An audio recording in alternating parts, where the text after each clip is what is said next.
Hey guys. So my wife said that the last couple of intros that I recorded were very cringe. That was the exact word that she used. So seeing that she's the sensible one, I'll try something else again. And just ask for your support. Subscribe to the podcast. It really helps. Obviously, that's the way to grow this thing. And yeah, I would just deeply appreciate anyone's support. It's so cool to have listeners. It's wild, actually. Like, who the hell are you people?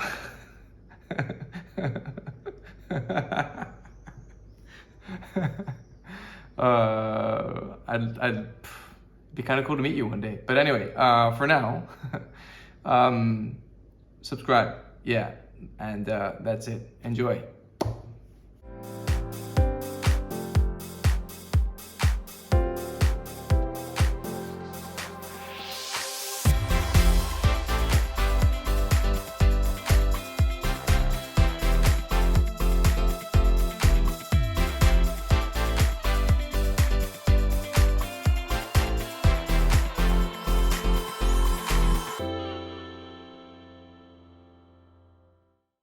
I'm so stupid. I'm pressing the stop button. Reminded. Such an idiot.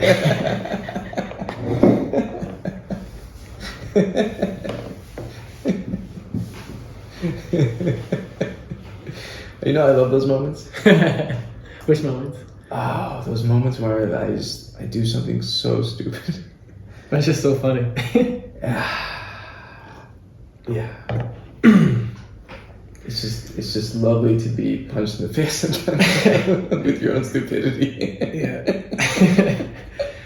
I'm actually really excited for this conversation. The first time we spoke when we got coffee, you left with a lot of thoughts. Don't do that. Don't do what? You're making this into some fucking performance. The last time, yeah, really, is that how you would talk to me? I don't think so. No, of course not. You're gonna edit this, The right? last time we just had dinner, man. We've been talking for an hour. All right, so we had coffee. Okay, yes, for whoever is listening, right? We had when did we have coffee? That was 2 weeks ago. 2 3 weeks ago, something like that, right? And I saw Something you like out that. because. Okay, here's what I never told you why I sought you out. Right. So You're gonna edit this, right? no, The whole thing just goes up like this. yeah, Even this part. yeah. Even this part. Even this part. Yeah.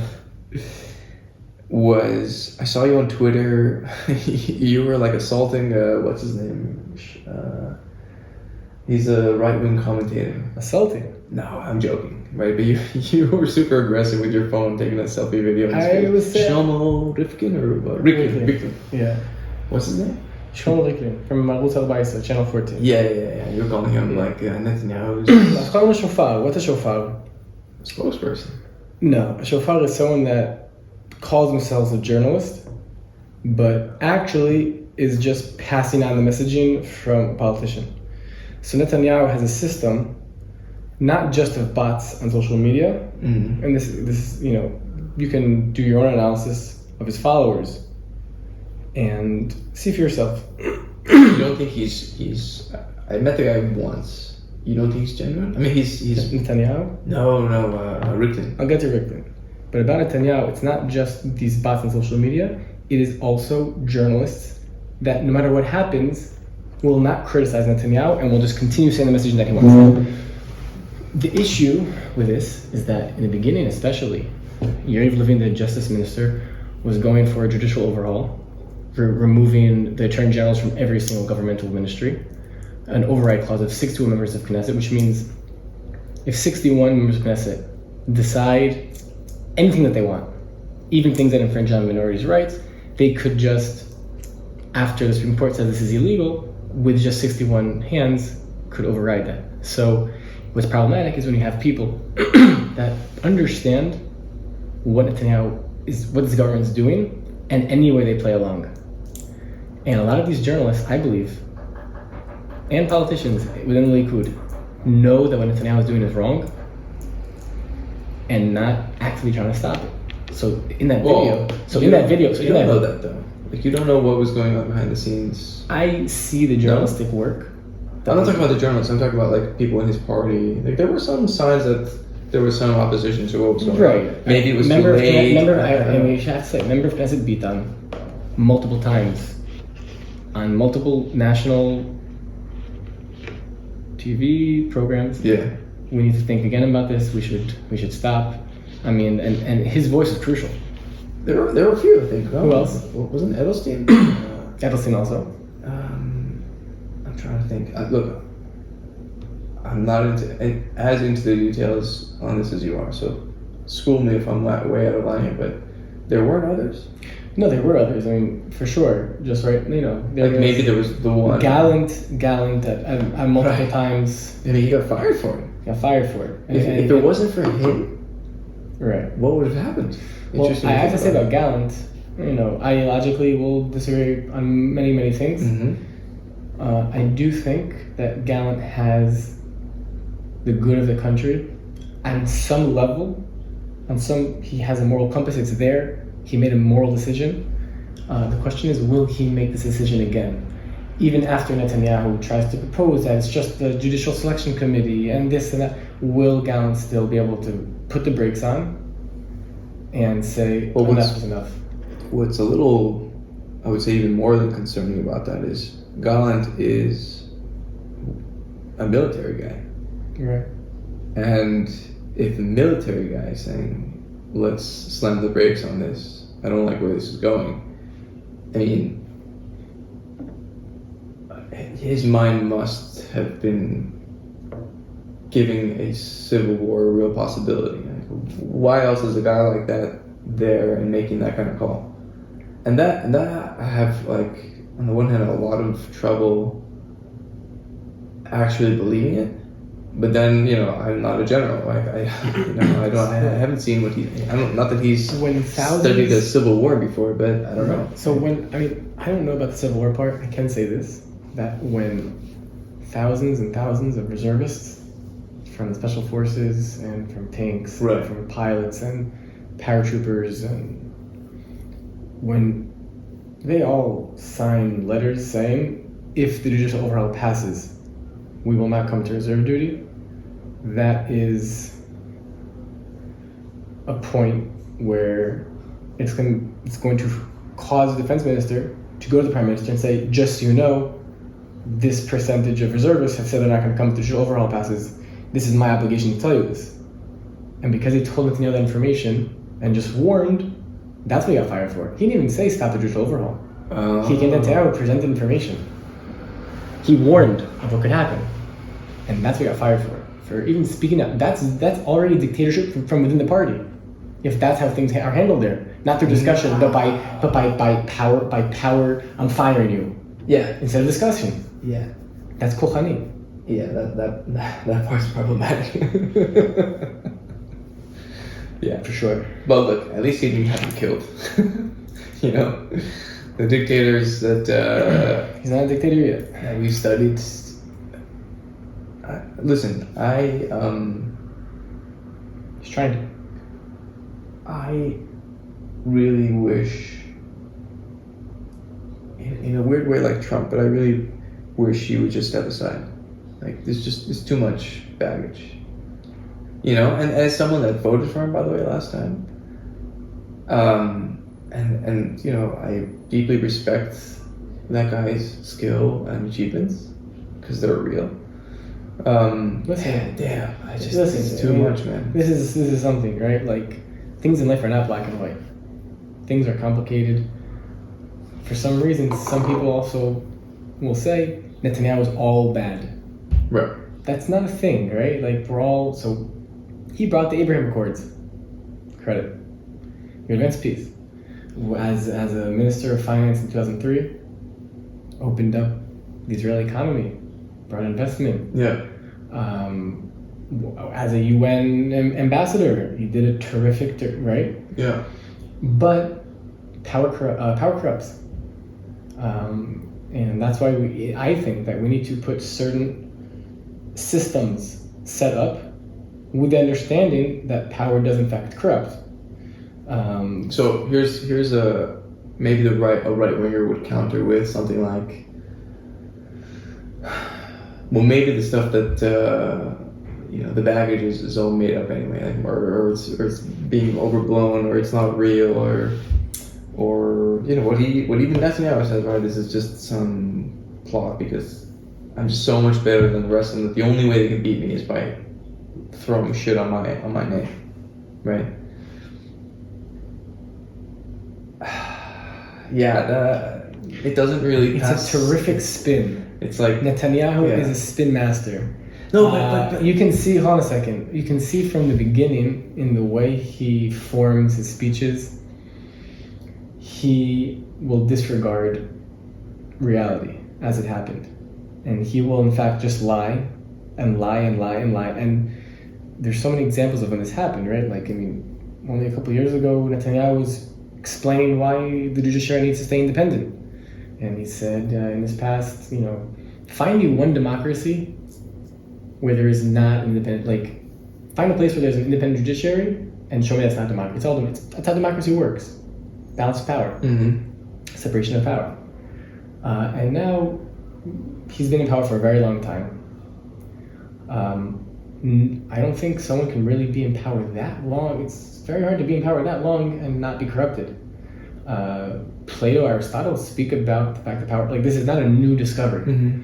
In our political systems, we need a way to stop people that are power hungry, that just want control, and allowing them to be a prime minister over millions of people that are making decisions. There's a clear need to go to more of a municipal level where regional authorities and councils are making decisions for how their communities want to live. I don't think that Tel Aviv and Bnei Brak need to have the same rules in terms of how they live. I think that it's fine that in Shabbat, Bnei Brak, the stores can all be closed. And there should not be any public transportation in there. I understand that, I respect that. I don't want to infringe on their way of life. And I know, and I speak to ultra-Orthodox that feel the same exact way. Also about liberal, also in terms of like halakha. Yeah. If Tel Aviv, by law, is not under their sanction, it's like the goy who buys your chametz on Pesach. And it's like, it's fine. Tel Aviv can do what Tel Aviv wants. They can be a Bnei Brak. Tel Aviv can have public transportation. Tel Aviv can have gay rights. Bnei Brak can have Shabbat. Where are you going with this? There needs to be decentralization of power.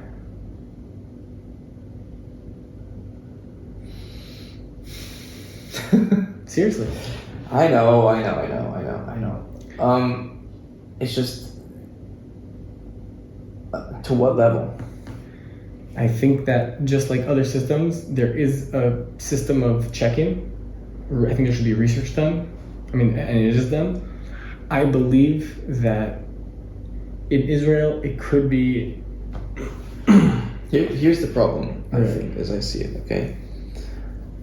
Let's say you decentralize power, right? Right. And you go all the way down, right? Like, there are no laws. Well, there should. The laws that apply to me do not necessarily apply to you, and you're my neighbor. We all agree on like these borders. Just hang on a second, because that's essentially what decentralization is, right? You have your own rules, I got my own rules. So be it, right? Each to their own. That obviously doesn't work. Like at some point, very, very quickly, that just breaks down. If we're not playing the same societal game, every system, we're not going to get anywhere, right? Every political system comes and goes. Countries, it's a fairly new creation. Mm-hmm. Cities, community, nationalism and Zionism came through the French Revolution. This was the idea. We should have these countries. These cities should connect. Yeah. So it is in fact a concept. This concept could be changed, possibly to a better concept. Now, do I think that what's that better concept? I don't think that politicians need to decide for millions and millions of people how they should be living, especially when we'll never meet the leader, except through the media. Right. where that leader can make sure that he can show us the best sides of him. But when you have local leadership, we meet them in the supermarket, we have conversations, there's more accountability. The decisions being made really affect us. When the system is so big from the beginning, we're always in a fight. We tell ultra-Orthodox, Tachbat b'Shabbat, public transportation on Shabbat, we want this. And the ultra-Orthodox say no, because we're in a struggle, because we're struggling for power. Right. If you decentralize it, and you allow both to, there needs to obviously be these wars, but you allow them to live, they no longer feel a need to defend themselves all the time, because no one's attacking them anymore. And we have identity politics. No one is attacking them from the inside. We are not There is an outside. we are not saying there will be, I don't know, public transportation all over Israel. Look, as soon as you have a need for a national army, which in Israel's case unfortunately is unassailable, right? You need a body of people to govern this thing. Now it could be just the army chiefs. Of course. Well, no, it wouldn't. And by the way, Then this You plan probably have to add a political apparatus to say, okay, let's stop the fighting and let's start the talking. This plan includes the Palestinians. It'll be a confederacy. Okay. Within the confederacy, you have two states, okay? Almost like the European Union, if you will, or Switzerland. Similar models. So what you say is, within each state, you also have decentralization there. So in fact, there would be some council. It would be kind of like a symbol, like the president of Israel doesn't actually have real authority. It's kind of this charismatic authority. And you would have this council of Jewish Israelis and Israeli Arabs and Palestinians that they sit on this council. It's a symbol of cooperation. And then you have an Israeli government, Palestinian government. They're making decisions for the state. They're obviously working together, right? The council is helping to coordinate. Most of the decisions are being made at the local level. Okay, so here's a good test for what you just proposed. How much do you feel the government in your life now? When you're walking around your day, you're going to work, you're going to the gym. If the local government is doing their job, answer my question. I'm answering. Yeah. If the local government does their job and garbage is picked up when it's supposed to be picked up, and things that have to happen every single day happen, we won't notice. When a city council doesn't work and there's logistical issues, trust me, people complain. No, I'm talking about you, because you're saying that how much on a day-to-day society's become decentralized. When I say the government, I mean right. like Netanyahu and these guys. Right. How much of their life, of your life, are they dictating actually? I'll tell you question, right? So there's multiple levels to this question, right? Because it's we're talking about the public policy that they're making. Are we talking about the culture that they're creating through speaking? Are we talking about like which facet of this are we speaking about? Now, I could say public policy. Well, this government hasn't really passed a lot of public policy. They've been dealing with judicial overhaul. This is what they've been dealing with, right? So I can say that affects me in a way because there are things that need to be solved right now, and no one's working for them. Women are being murdered on a basis. The person who's supposed to be in charge of this topic, his name is Ben Gvir, is doing nothing about it. We can see violence in the Arab society. This is also getting worse. We see a government that it was fun for them when they could be in that position and yell and scream about everything. But now they're in charge. And now I can be not happy about it, but this is the government and they're gonna lead us. But they tried to consolidate all the power. I'll answer my own question. I hardly ever feel the government on a day-to-day basis, but if I feel the government, it's for days at a time, right? There's protests going on. There's months now. It's like, oh god, those guys over there. I feel them, right? Or we've just had a mini war thing for 4 or 5 days.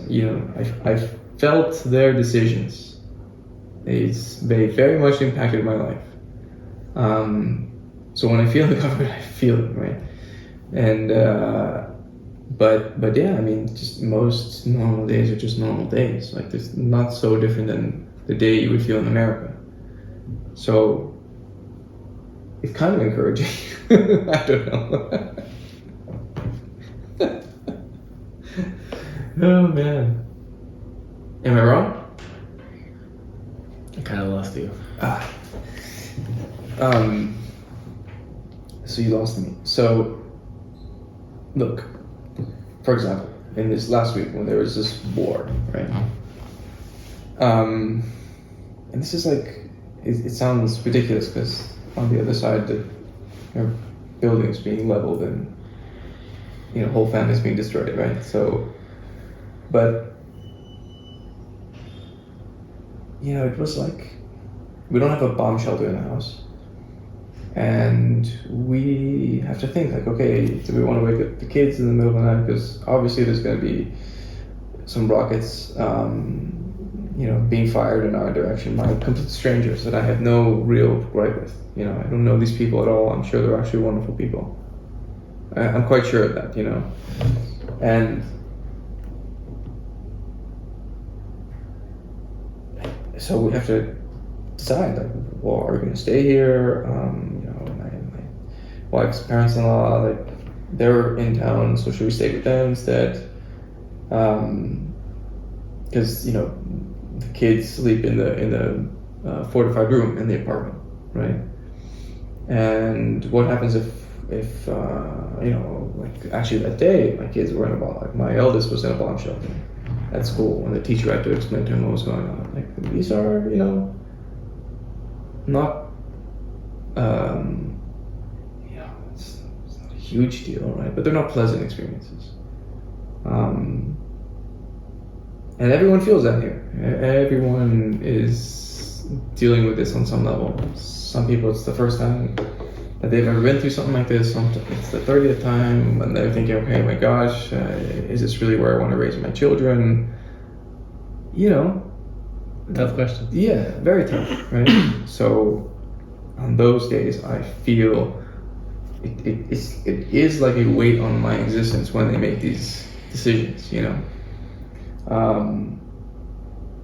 It's a lot, it's a lot. But as I said, when that stuff, this is what I tell people all the time, is that those days suck, those days really, really suck. You lose hope. No, it's not that you lose hope, it's just more like, it's fucking pointless. Yeah. Like, what are they doing? Why would they shoot rockets at civilians? And in a country that's developed a system to shoot them out of the air, and pretty soon it's going to have lasers, and that's going to shoot them out of the air, and like it's game over. Like, there's just what moves are left? How do you think you would feel and act if you were born in Gaza? Probably very similar. Why? I don't know. I'm not special. Right. Neither are you. For sure. I think that there's systems that are just greater than all of us. Yeah, and I mean, that's... like, we both, no, we didn't decide to be, we were just born into this conflict, but from both sides. Yeah. So, we received a pretty hard situation, and I do think it is our job to try to make the situation better. Well, of course. Right. Yeah. Now, when will this conflict end? Well, no one can know. But every movement started at some point, and sometimes there are movements that have quick success. Sometimes there are movements that it's decades. Civil rights movement in America, it's still going on. So I feel connected to that, to a feeling that there are people that are trying to make this place a better place to live. The thing is that we tend to focus anyway on the people that are making it impossible on those days.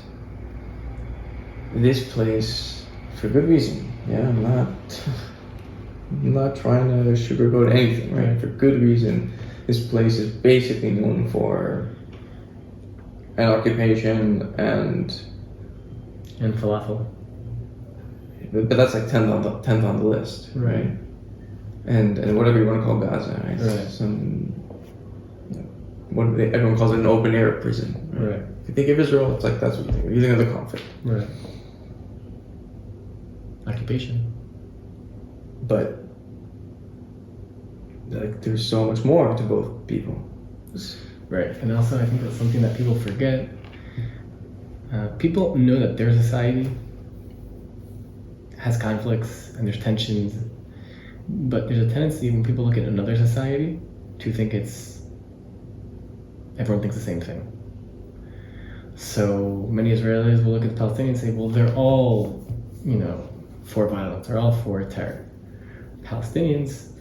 Some Palestinians think that all Israelis are with Ben Gvir and because that's what they've witnessed of Israeli people. Yeah. So I think it is our job actually to cross these boundaries and show that there's other Israelis that want the exact opposite from Ben Gvir, and vice versa. Because this understanding does give hope. I hear what you're saying. Something though tells me that it's not wise to ignore a Ben Gvir. Who's talking about ignoring him? No, but like representing him as somewhat different than us, and well, I do think that he has a messianic vision which separates himself from other human beings. I think it's very problematic. That's the definition of Jewish supremacy. That's what it is. And I think that is problematic. Yes, he's a human being, I'm a human being. But he has crossed the line that I'm not going to, no. That's fascism. I will not take part in that. I will fight against that. Do you not think, though, that here I'm being harshly critical of Zionism? That's fine. I mean, do you not think, though, that the return to the land that is described in a book that is supposed to be divinely inspired, right, is in itself a form of messianic thinking? The whole project, right, is like the Jews who... It's a relationship with the creator of the universe. That's more or less what it means to be a Jew. Yes, obviously there's a cultural component to it, but you either accept it or you don't, right? Well, the God part. I right? could accept. And you can still be Jewish. So it's a relationship to that thing. You know? I can say that I do feel connected to, and while I can't necessarily articulate it, I do feel connected to some sort of, how could I put it? Universal spirituality. Mm-hmm. And I was born a Jew, and for me, I find a lot of meaning. I grew up doing Kabbalat Shabbat. These are things I still do. Yeah. There's a great Masorti movement here in Tel Aviv. And when I do Kabbalat Shabbat, I'm breathing. I'm able to stop the week for a second, think about everything, and sing prayers that I've been singing since I was a kid. So you can be Jewish and understand that the Christians also have that connection and the Muslims also have that connection. Yeah. There are fundamentalists in each religion, right? I think that's our place to say, no, you cannot take spirituality. No, my the point I was trying to raise is how do you build a defense against that kind of idea taking root? Like the Jews are somehow better than other people. I think, for me, the answer is obvious. If the Jews had all the answers, we wouldn't be living like this. Right. right. Listen, it's sometimes, Yeah. Anyway. Right? Yeah. Why don't the Jews come up with ChatGPT? The world is going to. There's going to be rapid change. There's just I feel like there's a bunch of disruptions on the way. Actually, I should have said, why didn't the Jews come up with the iPhone? The iPhone's way cooler. Yeah. ChatGPT is scary. Well, we've come up with our fair share of things. No. But you know what I mean? Why isn't the iPhone the instruction manual to build an iPhone and don't get the Tanakh? Totally. Yeah. So, but the point about not ignoring Ben Gvir is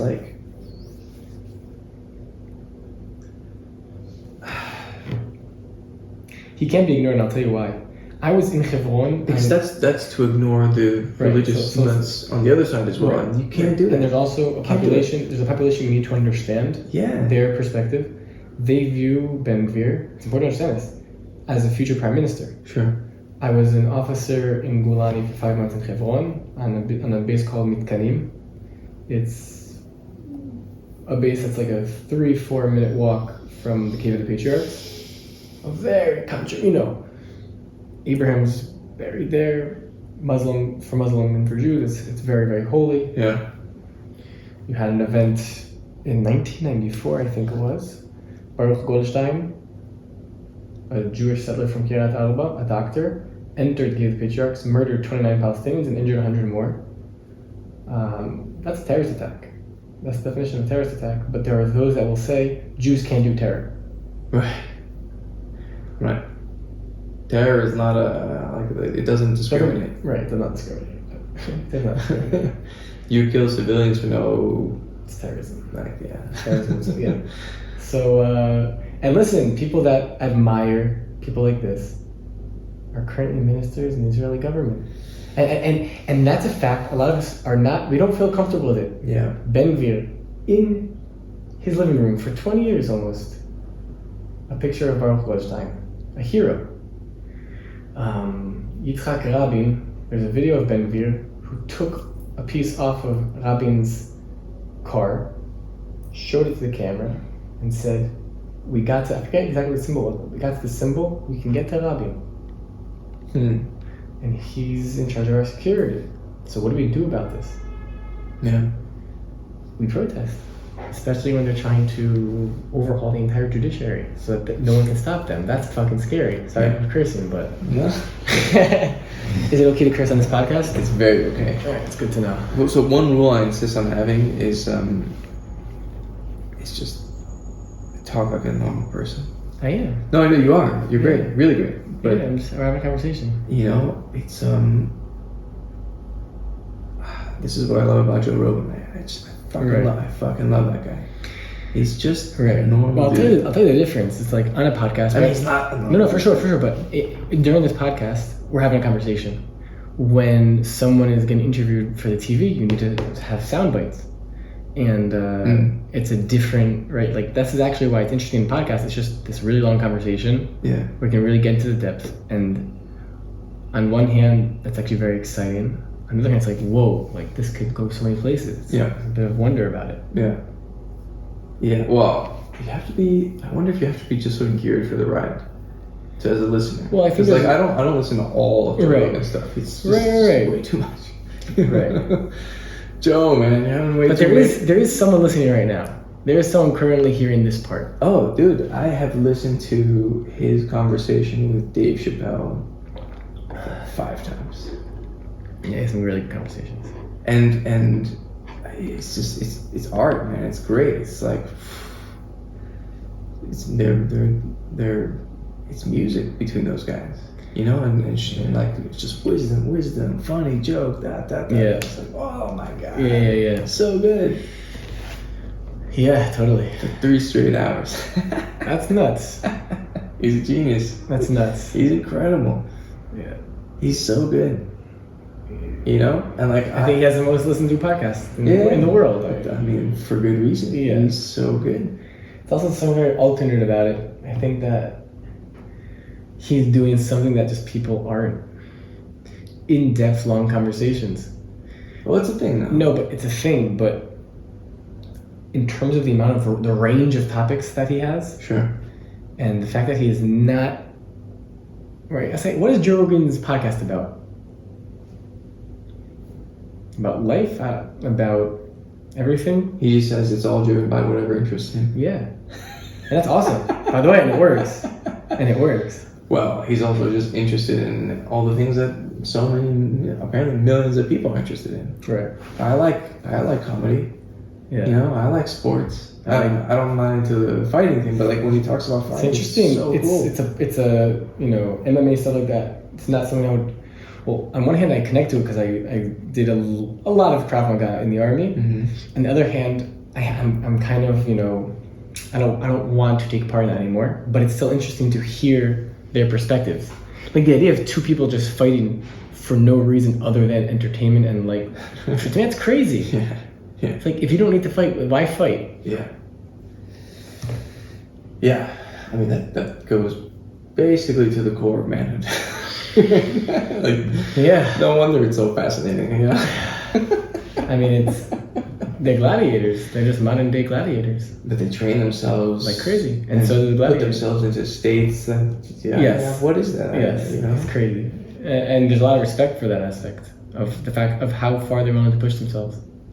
Yeah. I mean, that's determination. That's consistency. Yeah. So it does look like two guys just beating the shit out of each other.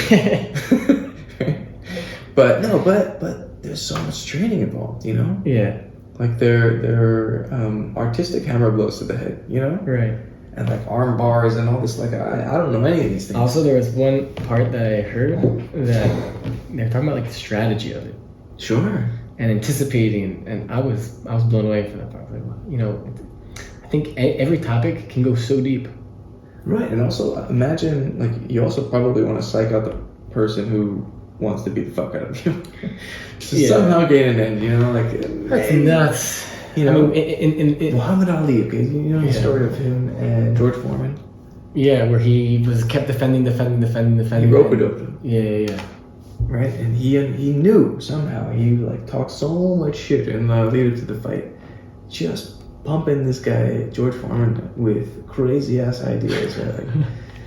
Like he was training and he like sent a witch doctor to his training and something happened and he started bleeding and then George Foreman all fucked up. He's like, oh my god, I'm in Africa and Ali is sending a witch doctor. I think more or less, if I'm remembering correctly from the documentary, like there was something weird about that, you know. Wow. And he knows, like, I'm gonna break this guy in here and then he's done, right? Yeah. And it's like, not only that, I'm just gonna walk him into my trap. I'm gonna fuck with his head, make him think that he has to knock me out in the first, whatever, couple rounds, and he's just gonna, a zillion, he's gonna punch himself out. He's gonna be so tired. Because he just falls into my trap. I'm just gonna sit there on the ropes, it's an X Factor mentality. Once I see he's done, like he has no more strength anymore, boom. Yeah, he's a master. I mean, we would in the army in Krav Maga we would fight each other. Yeah, we literally and sometimes there was this specific exercise with pads and stuff. Yeah, with a helmet on and gloves. And some sort of thing that's like covers your chest and stomach, but a hard punch in the stomach if you're not ready hurts a lot. Really? And we would do these exercises where it would start. First off, there's a circle. You can't escape the circle. Everyone's like huddling, and it's 1-on-1. And then at some point, like the drill, let's say for you, so I leave and 2 fresh people come in, and you're still in the circle, and you have to fight both of us. We're both punching. And then both get tired. We leave 2 new people, and. No. Yeah, and this goes on for minutes, and by the end, like they send in the biggest guy, and it's like, good luck, Ovi, and it's rough. Oh my god! How long are you fighting for? I mean, first off, a minute feels like forever. 1 minute when you're going all out, it feels like an eternity. You're kicking and punching. Kicking and punching, of course. For a minute straight. Sometimes longer. There's probably, I don't know, 1% of humanity that can keep that up. It's nuts. I do look back at a lot of these things. Wait, and then you kept going. You said the 2 guys who were fighting, you get tired and they go out. Right. How long does this last for? It can be a minute, 2 minutes, 3 minutes. Towards the end of training, so before I was an officer in Golani, I was a combat soldier and then a commander in a unit called Igoz. Mm-hmm. Which it's in Hebrew means nut actually, and it's in the commando unit, in the commando brigade, sorry, and it's dealing mostly with like Hezbollah in the north. What is a commando? I have no idea what that means. Pretty much, whereas like, foot soldiers, what's it called? There's a name for it. Combat soldiers? No. Anyway, specific English term. It just blew my mind. Yeah. Artillery. Anyway, I just skipped. Well, I asked what a commando is. Right. So, whereas foot soldiers, will kind of be on the front lines and fighting to gain area, the idea of a commando is to be a small force that can enter through helicopter, through boat, or whatever it is, and wreak havoc from within, from behind enemy lines. That's the idea. Whoa.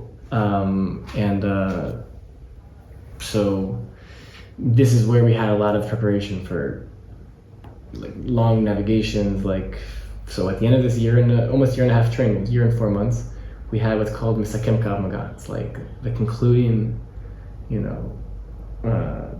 concluding Krav Maga. It's a huge test. Yeah. Everyone's always scared of it. And it's nuts. And someone got injured and had to drop out. And it was the last week of training. What does injured mean? Like His shoulder popped out. Okay. And that's it. Like your shoulder pops out. You need to get surgery also. And I was like, well, is this over the line? You know, the intensity in the, you know, is this needed, or is this trying to be? And it's a question I struggle with. A lot of things from training, actually. You know, I actually generally, when I'm speaking about PTSD, I talk about my time in Hebron, I talk about terrorist attack, but there are aspects of training.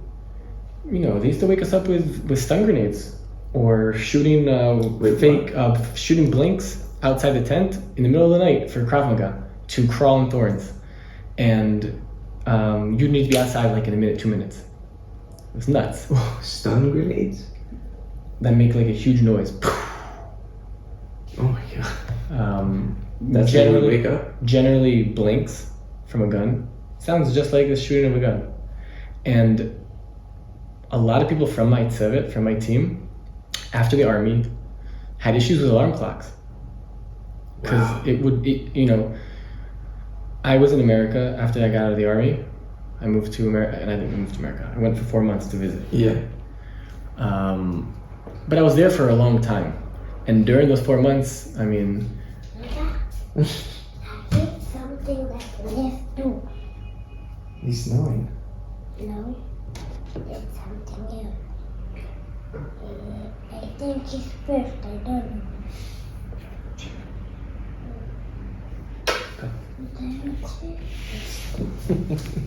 I didn't see because it's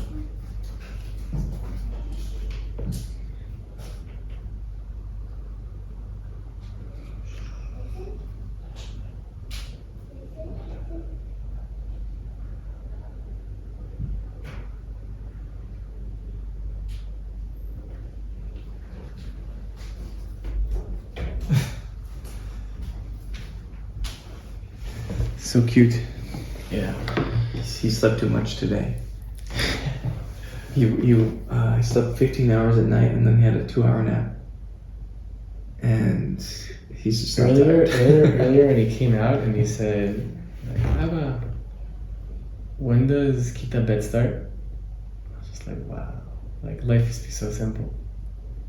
It's not. As a kid. No, it's not. You know, we yes, it's far simpler, and if I look back at my childhood, it's way simpler than this. Okay, Yeah. for sure, for sure. But the only issue I think is that, like, we can say that the things that we went through were simple because we've already went through them. You know what I mean? Like, imagine you're... Okay, so I'll give you an example with my son, my eldest son. He was 3 years old, and we sent him to a daycare that spoke only in English. And I speak to him in English, my wife speaks to him in Dutch. And we have a lot of sort of expat friends, right? And he speaks to his grandparents and my parents, and you know. So Hebrew wasn't a big thing, right? He didn't know Hebrew so much. You know, we played songs and things like this, but we thought, like, we're going to ground him in those two foreign languages, Dutch and English.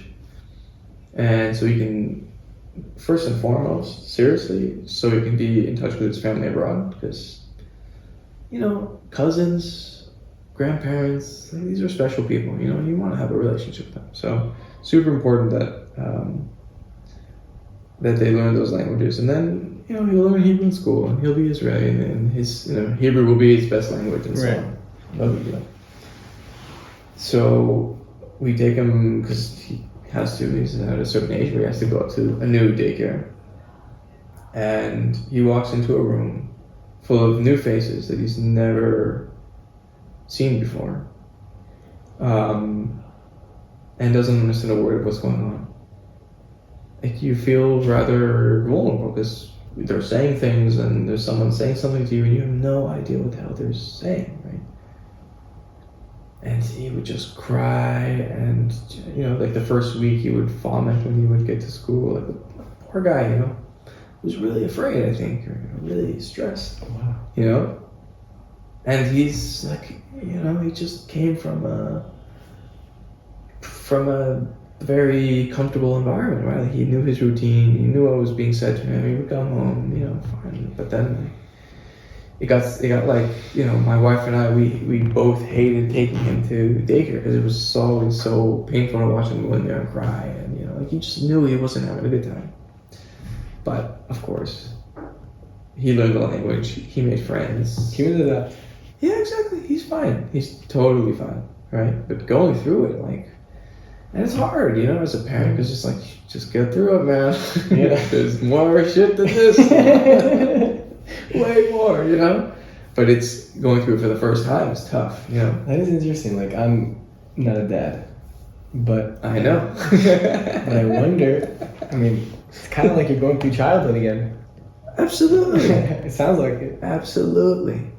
Are you kidding? I see myself through my kids.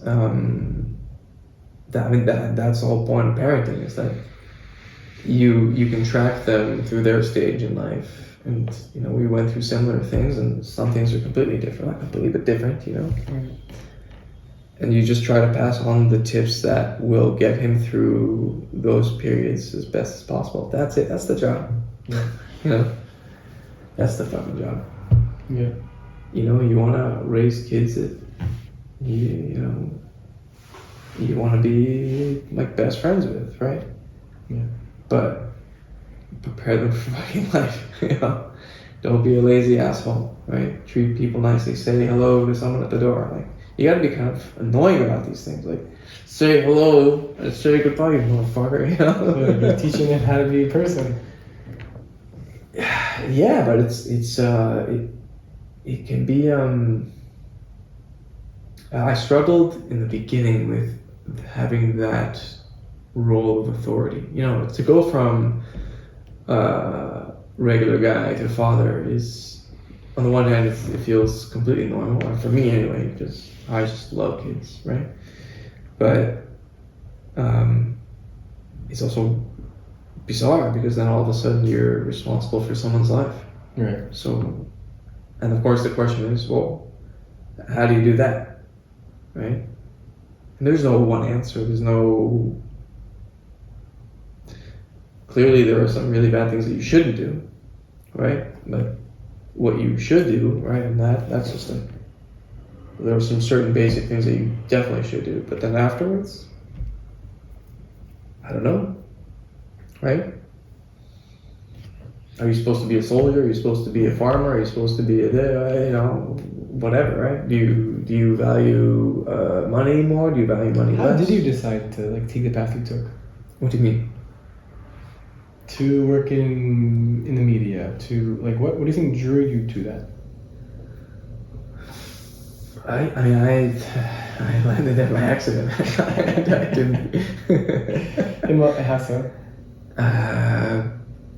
Okay, so my 20s. There's several ways to tell this, but so the one is my entering into adulthood was always a battle between the spirit of my mother and the spirit of my father, essentially, within my mind. Which was, my father was, despite his childhood, he's, I think, romantic. He said, pursue your passions, money isn't everything. Right. Always, really. I also heard that from a young age. What's that? From a young age, I also heard, from my mom, what's important in life is it's being loved, is loving. Yeah. Well, he didn't really say that so much, but he just. That's my mom's twist. Your mom sounds like a rock star, man. She is. We'll get to her. Yeah. But it was more of the, just because someone has a lot of money doesn't make them any better than you. Right. And just because you have a lot of money doesn't make you better than anyone else. A lot of different concepts we have of what is successful, what is smart, what is subjective. And I think that some people are very smart and believe when people tell them they're not. or vice versa. People tell, at the end of the day, I really think, I don't know what to say, but like, I just feel like it's about being a part of something bigger than yourself. It's Can I tell you something? for me, that's my meaning. So my wife is Dutch, and in Holland, there's this like radical economic equality. Although I hear that's kind of dissipating. Right. People don't spend a lot of money on themselves. They don't. There's this kind of Difference in culture. There's this modesty Right. about things there. People they're not the warmest people. Like they're not. Like for example, you go out to dinner with friends and like no one ever just covers the check, right? It's Right. everyone just splits it like to the cents. Right. Or we use Splitwise. What's that? We use Splitwise, an app. Splitwise, okay. And but I come from a Latin culture. Like Latin people are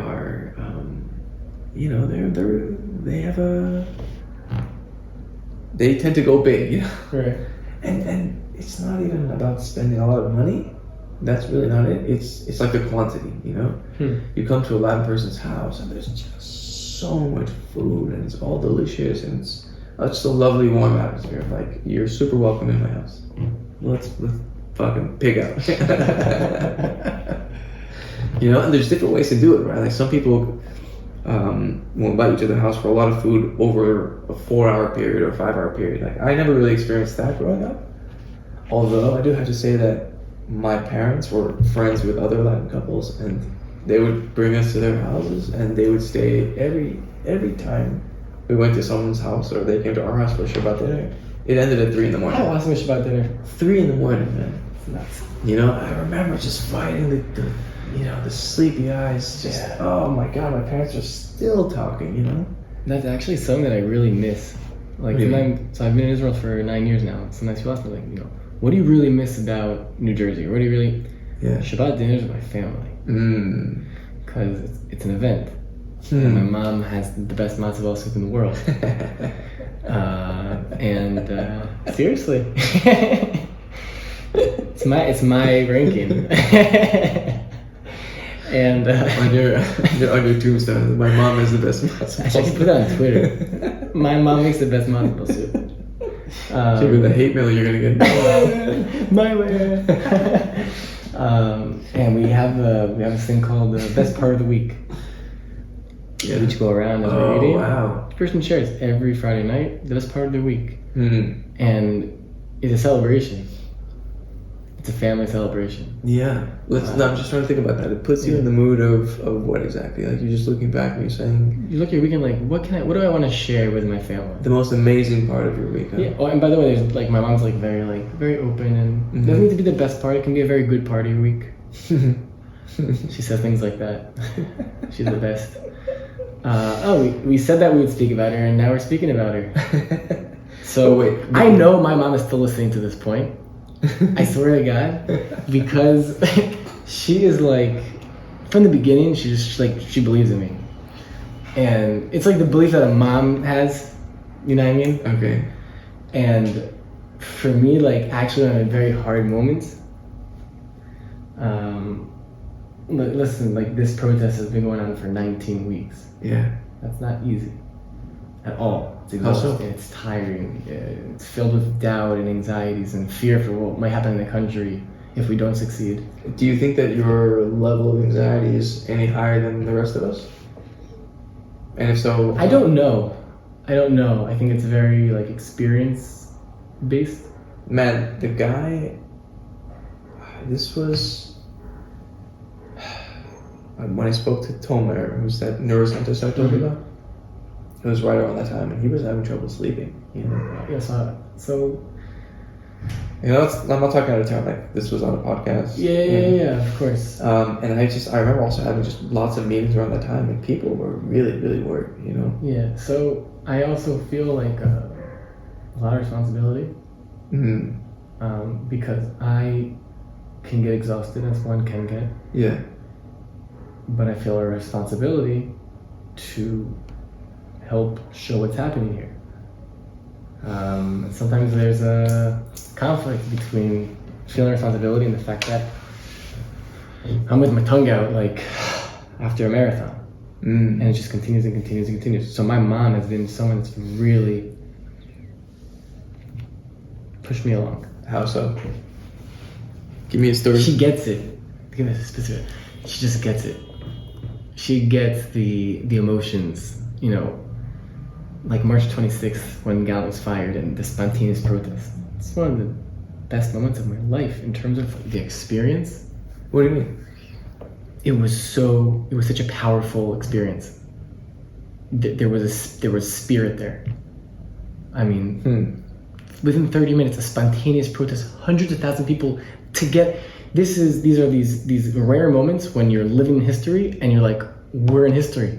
Like this will go down in history books. And it's just so powerful. And literally, the citizens, the government could have passed the judicial overhaul. They had they had a majority of 64, and they didn't. We have a long struggle ahead of us.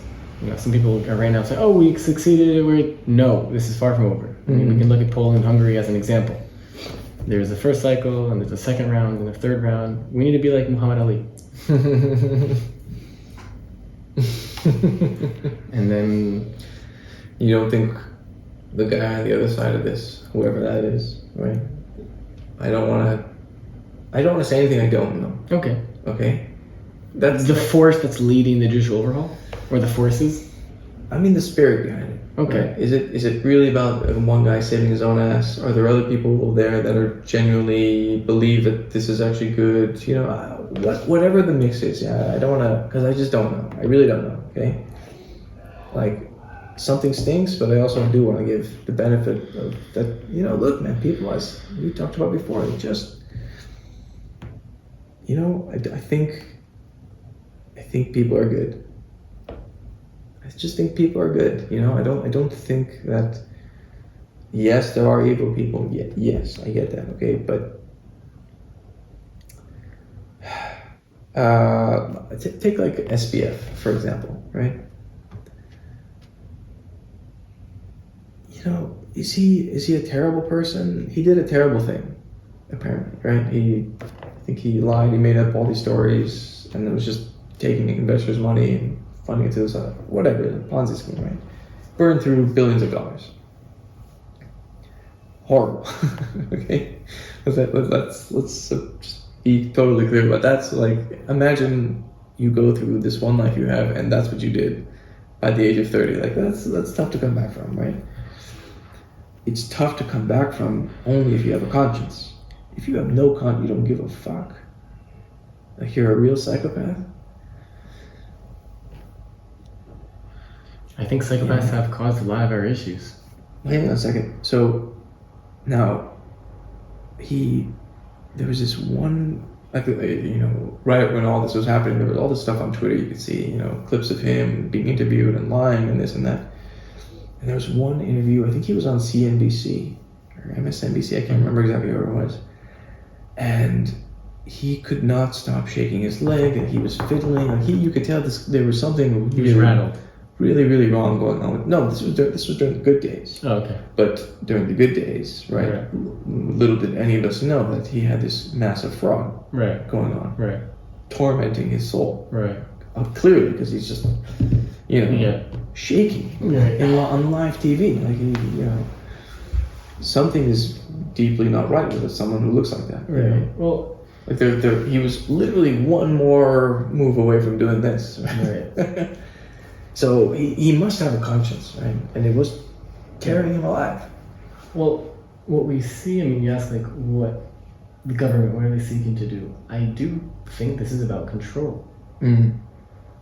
I do think it's people with truly extreme ideologies who are trying to stop any sort of separation of powers that could stop them from carrying out. If you want to take down the Supreme Court, we should ask, why do you want to take down the Supreme Court? Why do you want to remove his powers? And I do think that each faction in the government has their reasons, and there's this interesting shared interest. I think that many in the Likud got caught in this populist game where people yell, Bagatz this, that. By the way, anyone watching this is looking at the back here right now. They can see the back of my head for a bit. Yeah, so the guy lost. Hello to the viewers. It's just your mom at this point. Breaking the fourth. Hi, Mom. Breaking the fourth wall with my mom. Mom, thanks for listening to this point. Actually, your mom and my dad. By the way, my dad is vicious. He's such a vicious critic of mine. He's the worst. Critics are also important. No, it's great. It's great. Critics are also anyway. You should express your opinion more. Yeah. Well, anyway, I do think each faction has their reasons, and it's really troubling. It's seriously. Okay, so what I think you and I could agree is that there is probably a wedge we can drive between the people in power and the people that they represent. Right. I mean, there should be a reform. Exactly. Right. Yeah. Like I told you that I did this event with Moshe Koppel, right?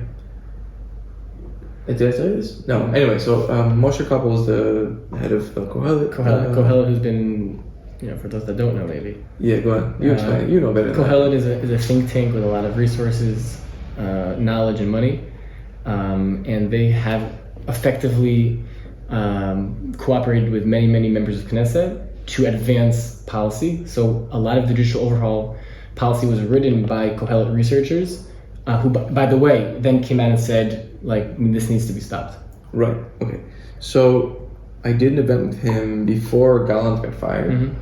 So Moshe is I think he comes from a secular background, and then he became religious. He became an observant Jew.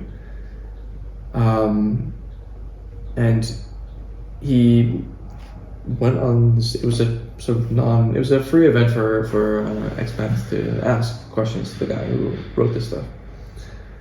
So, and this is thousands and thousands of people every week are leaving their homes screaming things because they think that their country is coming apart, right? That's essentially what the demonstrations were. Right? The demonstrations are protesting the fact that the government is trying to end liberal democracy. Or Exactly. At some level. The order that they cherish for good reason. A new system of government would be destroyed for something that they don't know what their real intentions are, right? Or we very much know their intentions, and that's why. And you're even scared, exactly. Right. But even the fact that we don't know what you're up to is already bad, right? And what did Koppel say? And so, first of all, that's pretty ballsy. People are and he went there to explain his case. First, he talked about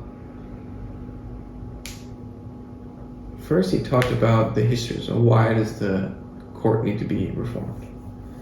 And he just walked through the entire history, from I think it was the 80s all the way up until now. Aaron Barak. Yeah, all that stuff, right?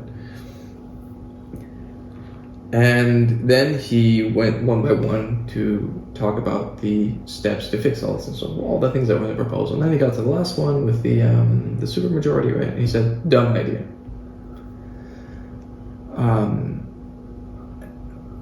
Everything else, he gave his arguments pro and con. And then he took questions from the crowd, okay? And not once, and this was, I don't know, an hour and a half or so, not once did he ever resort to citing biblical law or Judaism. Like, he spoke in purely secular democratic terms. It didn't sound to me like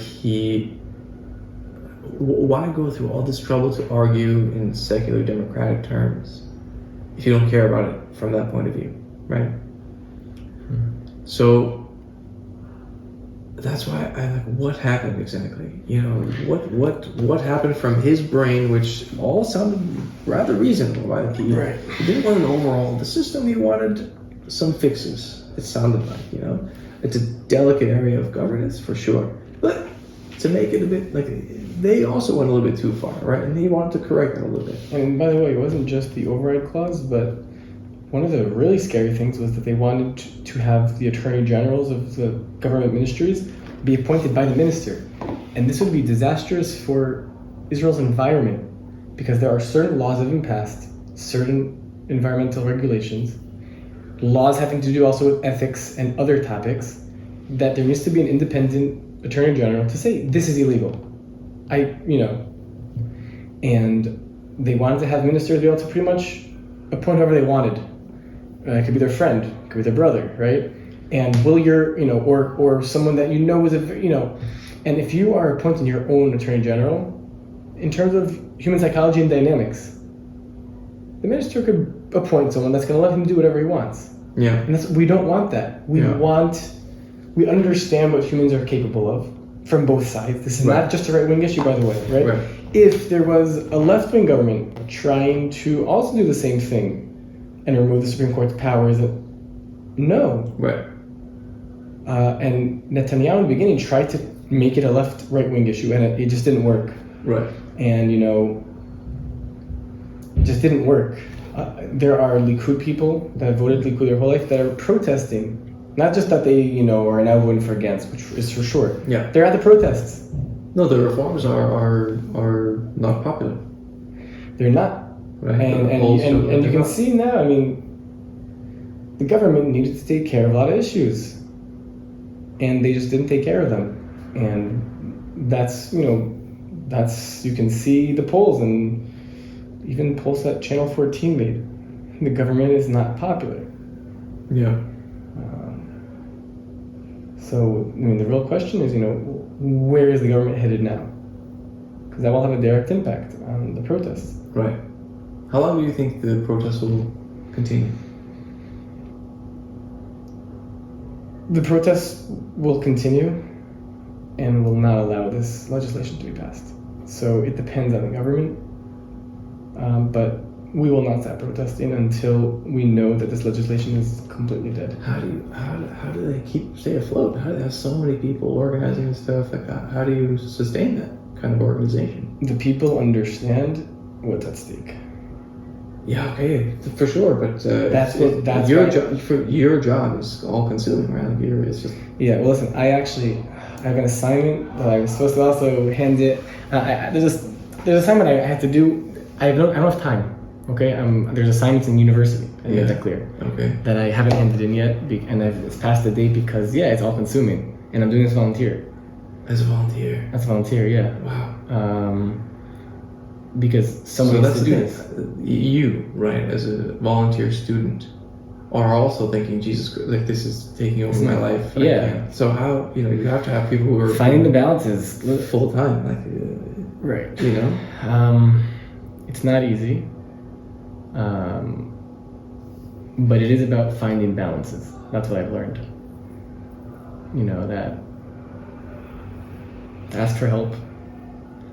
And my girlfriend honestly helps me a lot. We go for walks, because I was, the first month of the protest, I ride my bike 3-4 times a week. Yeah. And the first month and a half of the protest, I didn't ride my bike once. I just completely forgot about it and didn't have time. And then Shai actually said, you have not ridden your bike in a long time. Mm-hmm. You need to. So she's in that way an anchor. That's amazing. Yeah. She's looking out for you. She is. She is. We're really in this journey of life together. How'd you guys meet? So we actually met on the Zoom during Corona in a political science class at Tel Aviv University. There was this class, actually also my favorite professor, his name is Ronen Mendelkeren. Okay. I did my seminar with him, which I wrote my seminar about the Israeli-Palestinian conflict and how experts were involved in negotiations during Oslo. Yeah. That's another time. But anyway, he was teaching the class. It was first year of university. It was all on Zoom because the Corona was very much at the peak. I saw her. I just sent her a direct message. I think that. So I had a guitar behind me, and she also had a guitar behind her. So I wrote her. I wrote do you play guitar? And she said, yeah. Why? And then I wrote we should make a band. And that worked.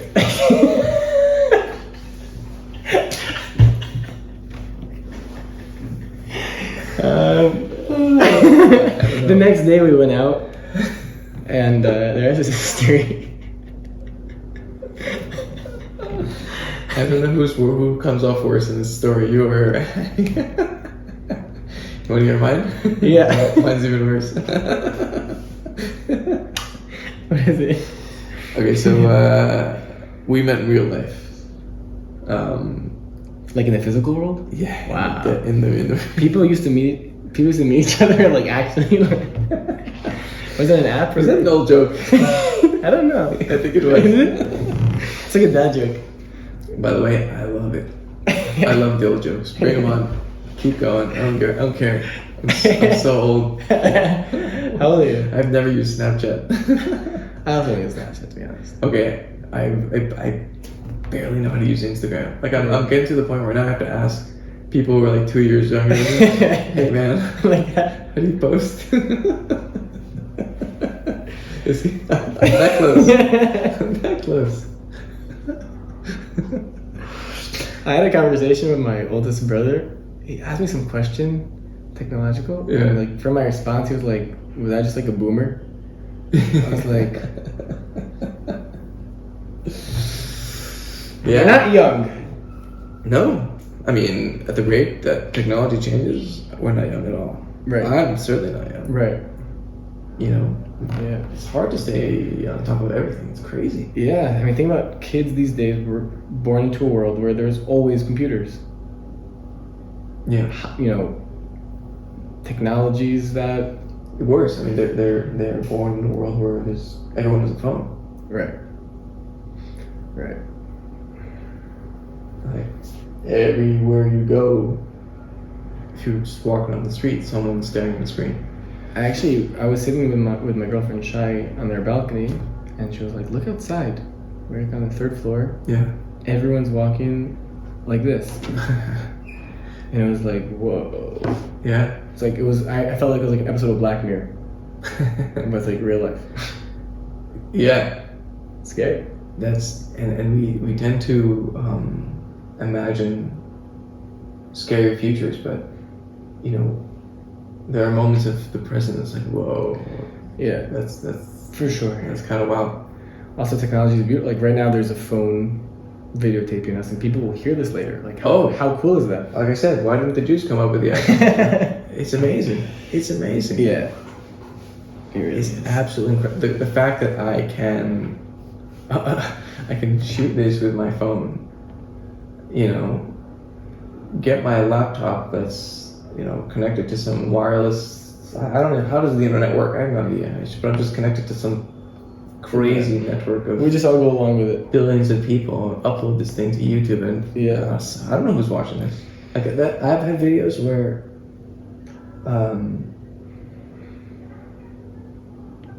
like the last video I posted was 260 or so views, which is weird. I don't know 260 people.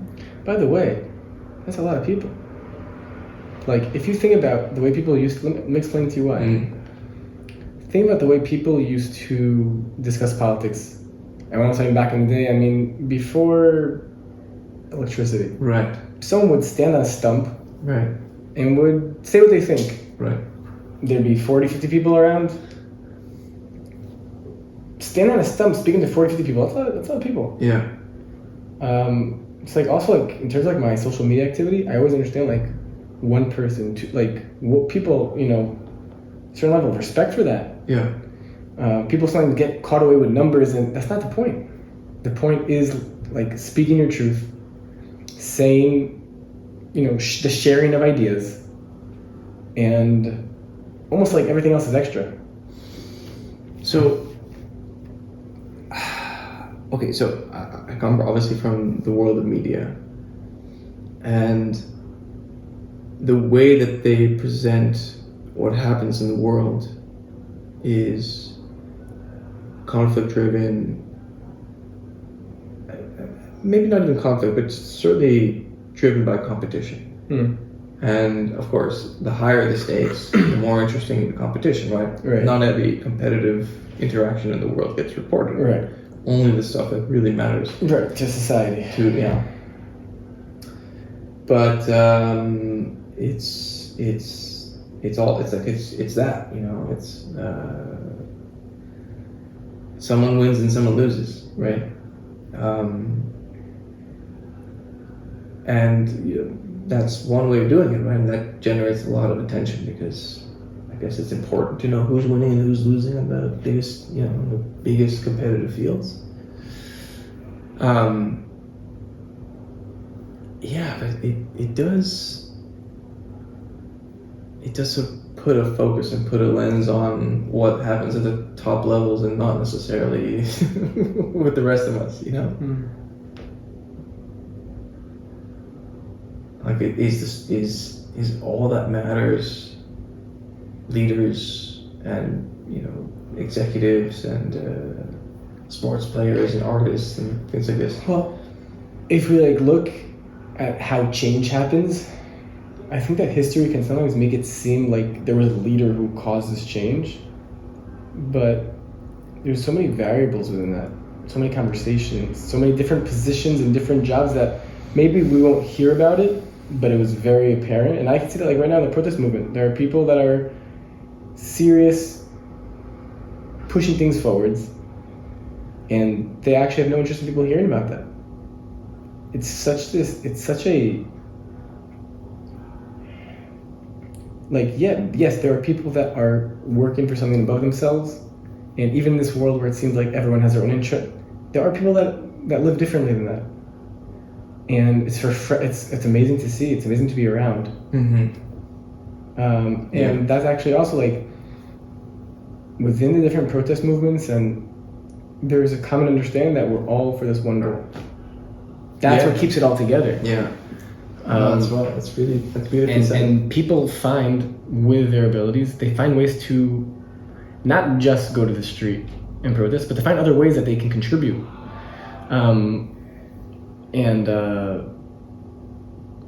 That's also been very cool because we're now meeting different people with different skills, and they're very much about like people I wouldn't have met otherwise. And it's a very powerful experience. You should come for the point. You should join the podcast. Yeah, it'd be a good addition. He actually would. And this probably is what animates your attraction to decentralized authority. Just this experience, or it's. I mean, listen. When we make decisions like where the march starts before the main demonstration in Kaplan, that's a poll in a WhatsApp group. That's what it is. It's not. There's not one person saying it. It's where should we start it? Dizengoff Center, Bima, and we just vote. Do you think? And whatever the majority says, that's what happens. Do you think though that, like there are though some kinds of decisions that really I'm just not qualified to speak about. Like again, I don't know how to farm. I don't know how to fly a plane. I don't know how to.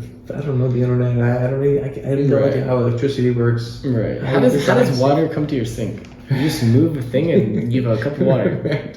Have you ever stopped to like say like, hold on a second, how does this make any sense?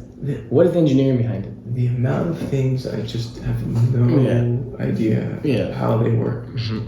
You know, and it's only getting worse. Again, these are the moments when, you know, life just smacks you in the face. 'Cause it's like you went to university, you went to this, you worked at this nice corporation, and they gave you this job and this status. You're such like I'm just so colossally ignorant about what the hell's going on here. You know? Yeah. I think we're all trying to find our way. Sure. And it's. No, but what's so lovely about that is that we're all colossally ignorant about what's going on here in our own special way. Right. So there is the person that knows how to farm, and there is the person who knows how to fly the plane, and there's the person who, I don't know these people. Right. But they're there, they exist. You know? What's also interesting is, I mean, there are some central questions that I think on a day-to-day basis people might be trying not to speak about them, like, what are we doing here on this earth? How did we get here? Yeah. Some kind of crucial questions which, let's say, our operating systems and our brains are not capable of understanding, right? Yeah. And that is an understanding that like kind of hits you. It's like we will not be able to know. I mean, there's lots of philosophy, religion. These are explanations. These are attempts at explaining. Yeah. Yeah. And it's very powerful. At the end of the day, I think we all pick a narrative to live by. Yes. Yes. Although again, I think life has its moments where you think things are going okay. Yeah. It's never perfect. It's never perfect. Right. It's also right. But sometimes, like for example, I bet those moments when you're in Shabbat dinner with your family, things are pretty good. Things are pretty good. Right? Yeah. I just got the feeling. Right? Yeah. It's lovely. It really is. It's warm. It's comfortable, familiar. Yeah. People care about you. Yeah. And that's what's so cool about tradition. It's like interesting that Right.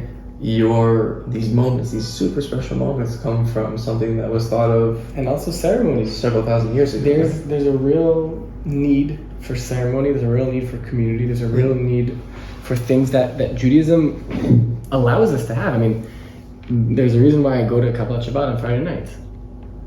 Because I'm very connected. Me too. Where do you go to? I go to the synagogue where my eldest had a brit, and it's about a 10-15 minute walk from here. I take my kids now. I started going. I used to never go. I used to hate going as a kid. I was so bored. Of course, yeah. Honestly, because we had to be there. Had to be there every Friday. Yeah. Had to be there. I would play finger baseball with my brother. That's how we got through every service. I remember one time If my dad saw us, or like, so we do it like we put our hands in the siddur. We go 2. I remember I would have a staring contest with people in the synagogue, and they had no idea that they were playing. Would you often win? I remember one time I was just staring at this one kid, and he just looked at me. He was like, "What do you want from me, man?" And he was staring at me for 5 minutes, like. That's hilarious. That is hilarious. Just trying to find ways to pass the time. Listen, Horrible. sitting in Shilv also, it's a lot of time to think as a kid. No, it was pure pain for me. Pure pain? No, I Actually, at OJC, the synagogue where my mom is a rabbi, there's this beautiful glass, what do you call it? Like, the whole wall is like glass, and it's different structures, and it's different Mosaic. shapes, yeah. And I could just look at it, and what do I see here? And from a young age, actually. really. Yeah. And also, they had this like explanation also. You could like hold it up and it would explain like different ideas. So like I think it's on the 6th column, there's just a man, black, and it's for the 6 million Oh wow. from the Holocaust. Wow. That always caught my eye, I think. Oh wow. Yeah. Interesting. I also have a personal connection to the Holocaust. Like my middle name Moses. Yeah. So my mom, before she was a rabbi, she worked in an old age home. And there was a woman named Minnie, and she had a hard time communicating. It was like sometimes Polish and English, she was a bit confused. And she would often yell and bang the table, and my mom like did everything to make her feel as comfortable as possible. Yeah. She just saw really a woman struggling who needed a connection, Okay. even though it's hard to communicate. But through, the attitude and through really caring and helping. And towards the end of Minnie's life, my mom wanted to know her story. She knew that she was in the Holocaust, and so she brought a translator, and she told her story that she came home one day from work, and her 2 kids were gone. The Nazis had come and taken them, and she never saw them again. And her kids' names were Sarah and Moses. And when my mom had my older sister named Sarah, Minnie was crying, and my mom actually couldn't understand really why. And after she understood the story, she promised Minnie that she would name, the next kid, for one of them. Wow. So when I was born, I was named Joshua. That was just that's actually my we're talking about decentralized. That was a family vote between Mike and Joshua. Okay. So my family voted Joshua. Okay. And my middle name is Moses. For Moses, that was her son. Wow. So I feel a lot of responsibility from, on my shoulders that story is with me. It's amazing what names can do to people. Yeah, it's really interesting. It is really interesting. For me, it's a source of pride that I'm carrying on someone's memory. Someone you didn't even know, right? I don't know. You didn't even know this other woman either, right?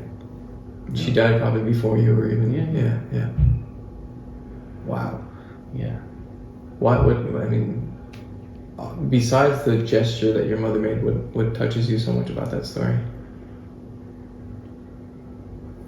The care that my mom demonstrated. So you're honoring more your mom than this person you never met? I feel like I'm honoring Moses that died in the Holocaust. It's actually funny, when I was a kid, I used to be embarrassed by my middle name. Really? Yeah. Because of the story? Or just No, you didn't I like it? thought it was a bit like too Jewish. Too Jewish. I don't know what that means. Dude, my name?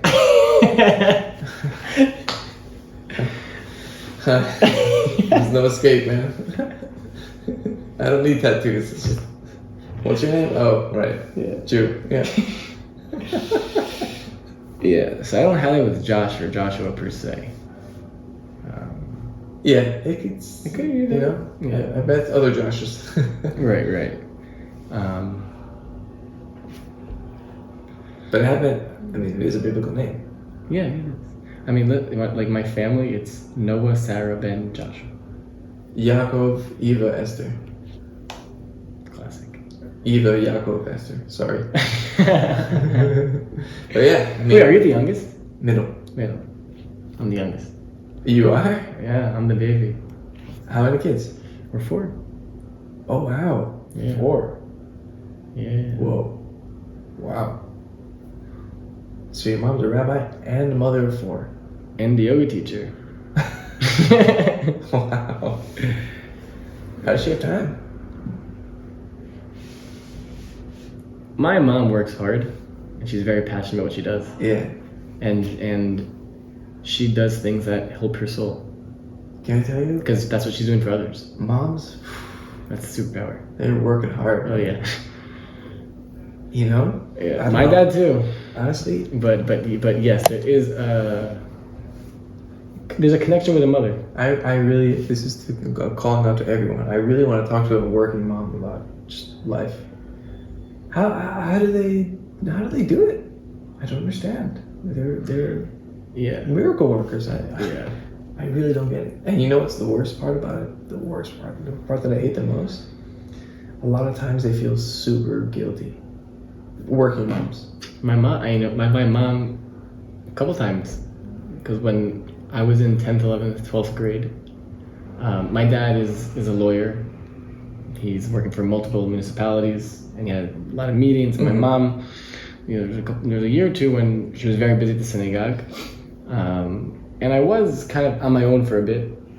Also, there were friends that helped take, but there was a period of time where I was home alone a lot. Mm-hmm. And my mom, she's the best mom in the world. I always tell her that, because she is, and I understand. She has a family. She has a congregation. She's a community. Right. It's a big responsibility. Yeah. And it's the whole life cycle. Brit Milah, Bar Mitzvah, weddings, going to divorce for the community. Oh, okay. It's a lot of community work. Yeah. A lot of people, and it's really taking an active part in many people's lives. It's also interesting how in Judaism, right? It's so taboo to have female rabbis. Is it taboo in Israel Not and or in America? You know what I mean? It's like it's not the norm. In America, I think it is kind of a norm. You don't think? I mean, I know that. Look, dude, in Florida and Miami, it wasn't the standard thing. You know, Right. Maybe in the Northeast, Right. and like in the more liberal areas of the country, probably. Mm. But still, I think in the main, it's the rabbis tend to be men, right? But the way you describe it, right, of being there as that source of wisdom, Right. and that lovely, that ear that you can just talk to about life stuff, right? Yeah. Not advising you about how to, close the deal, or, Right, no, or maybe they are, but in a different way. Right. They're not like doing your PR, Right, They're right. providing a different service, Right. and it's kind of odd that it's a male-dominated profession. Right. Of course, especially in Orthodox, more traditional Judaism, there's a law against it, right? That's their interpretation. It is an interpretation, right? Right. You can't really claim that you have the Judaism because Judaism is constantly changing. Sure. By definition, right? What is halakha? It's rabbis that sat around and had conversations, and they wrote their conversations down, and this is how they understood different laws. Sure, but even in the So Judaism is constantly evolving. even in the more orthodox circles, there's still even within them. Right. especially. Even in ultra orthodox, there's change. Yeah. They happen at different rates. No, there's disagreements going on at the very moment. Like, Right. do you wait 1 hour after you eat to have dairy, whatever fucking? Do you wear a white jacket or do you wear a black jacket? or do you do it 6 hours? Like, Right. These are the same people who claim to be at the highest levels of observance. Right. They're still arguing. Like, someone's fucking up. Someone's doing it wrong. It's so obvious that it's it's an elastic term. You're really good at doing this podcast thing. Seriously. Well, thank you. I love it. I think that's really all there is to say. I love doing it. Yeah. My worry is always that I'm going to disappoint my partner in dialogue. Right, but I don't think that's the important thing. No, disappoint, not like, that I'm impressive. Not like Right. that. Like that. It's more that they can feel comfortable. Right. Or if there's a moment where I'm not being genuine or authentic or Right. something, and because you can smell that, right? Right, and also I'll tell you something, like, I think that authentic leadership is the most valuable type of leadership. And this I learned from my parents, from in the army. People that did what they say, were authentic, were genuine, and right, there are subjects where all of a sudden you feel a bit insecure, or you feel, right, but that's also life. I think that the goal really is to try to just show who you are. People will accept that or not accept that, and that's Right. that's their choice. Right. That's their decision. But here's an interesting thing though about this, that on some level you do. This took me a long while to realize or to get over. But it's like I do have to have faith in people that if anyone decides to listen to this or to watch this, like I'm just trying to figure it out. I have no idea. But I think that's actually also part of. I mean, it's a conversation. Yeah. It's just in a crazy world. This is just an honest conversation and discussing ideas and discussing. I mean, I really think that this is kind of what's missing a lot in the general discourse. It's very extreme. It's short, and this is So yes and no. I obviously feel that way. I also do sometimes think like Israelis talk a lot. Right. Amongst each other. They're constantly barking at one another. Right. And what's interesting is that when you get animated and angry, you can't help but Right. divulge the real you. You know, that's actually like one of the fears. It's like, well, who, and especially in the beginning, it's who would care what I think in the beginning? Right. So before I became active in social media, I had a hard time. I couldn't bring myself to make a video of what I think about something. Because Yeah. it's literally like, well, why would someone care? Yeah. And then you just understand that like the important thing is speaking your truth. That is the best armor for everything. Like just for example, I opened a TikTok, right? I put content on Instagram, Twitter, Facebook, YouTube, and TikTok. Yeah. In the beginning, I had 0 followers, because that's how you open an account and you have 0 followers. And I just started putting the videos up, and I just didn't care in the beginning. That's it. It doesn't matter. Just put it up. And now, like, there's videos that on TikTok went viral. It's like, whoa. Funny. Right? How's that feel? I don't really know.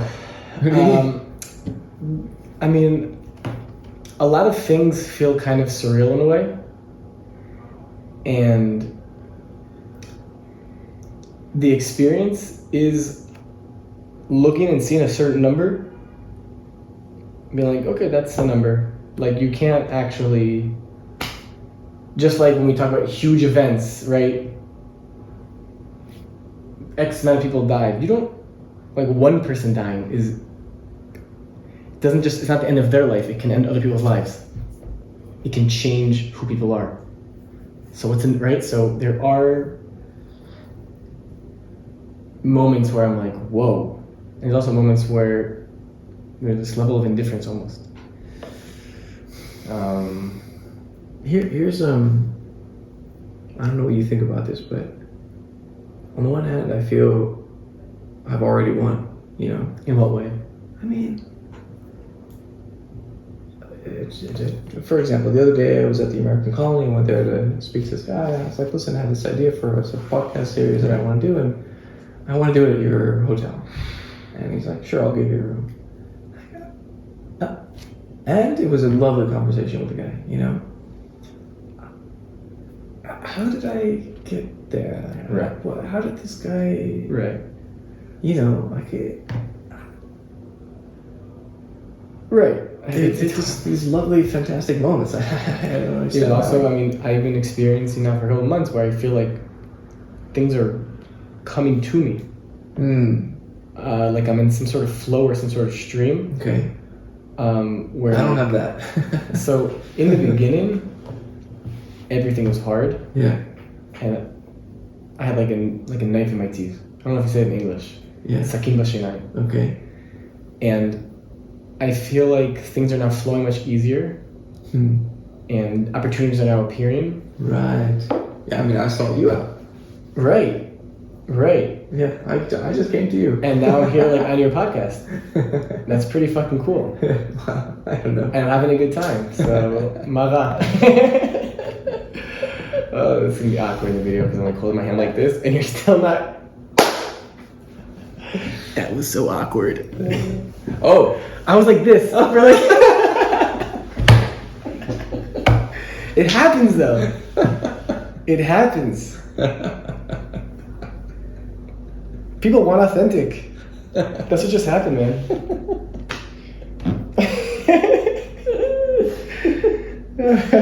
Oh man. Yeah, it's great, man. It's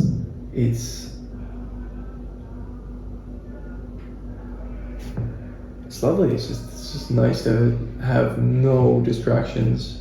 Yeah, for me, it's actually almost very therapeutic, meditative. Yeah, Like just having this time to put to the side, just have this conversation. Precisely. And that's why I just, you know, I can't get enough of podcasts. I don't know about you, but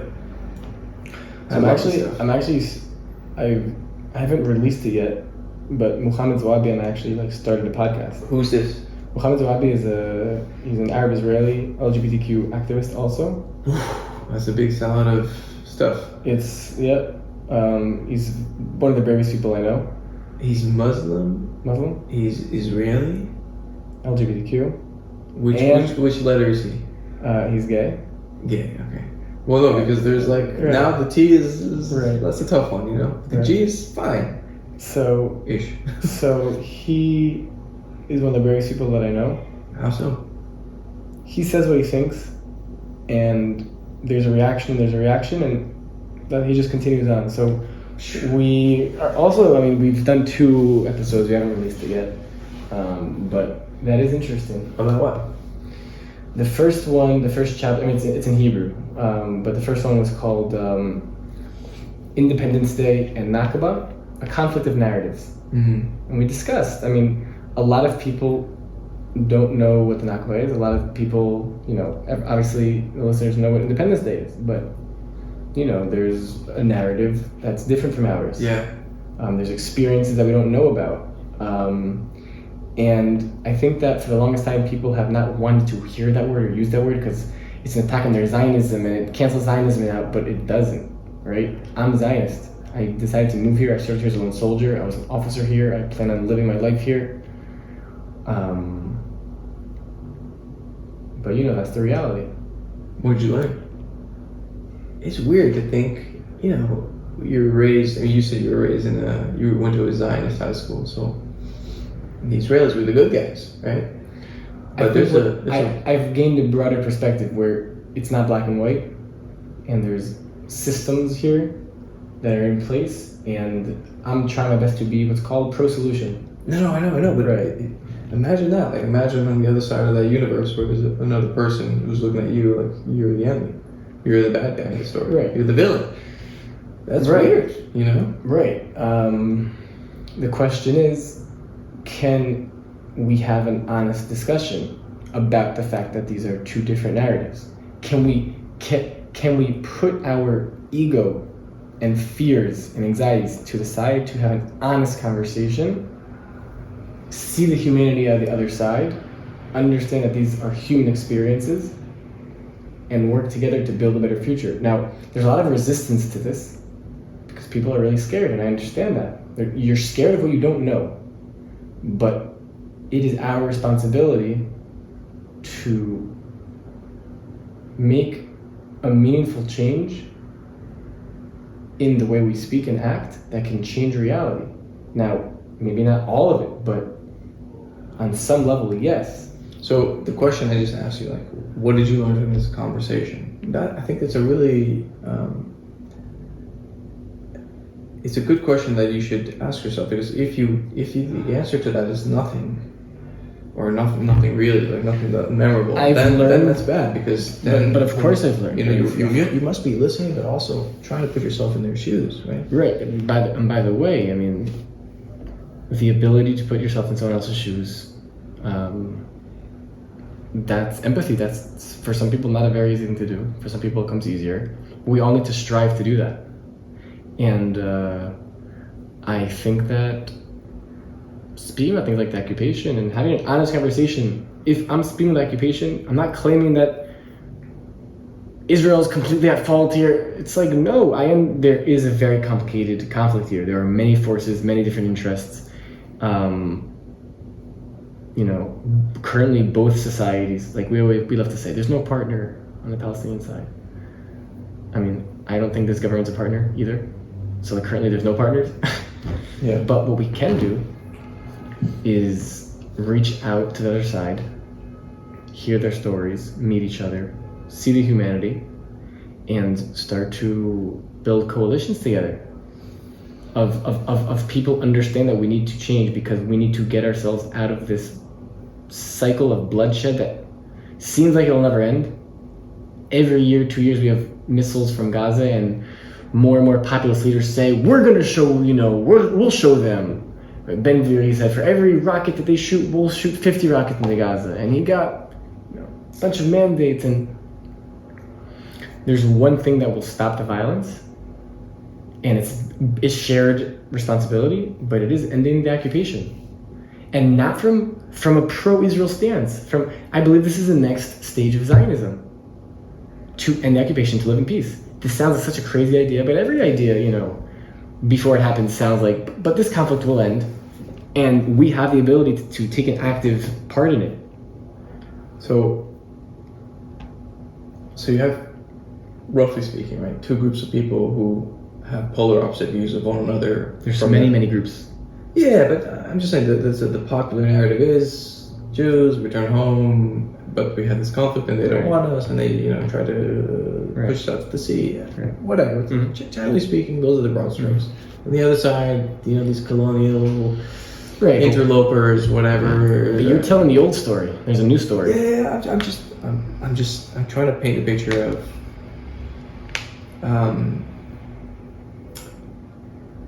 The thing that you're referring to, right? The conflicting narratives, right? Like, that's what that means, right? These people think these are the heroes and these are the villains, and it's completely the opposite. Either one side is right and the other is wrong. In which case, I don't know what that means. Or we both have different interpretations of history. Right, but then that means that they're both wrong. Or if you want to be generous, they're both right. Or their interpretations. But I think it's important, more important, to say that they're both wrong.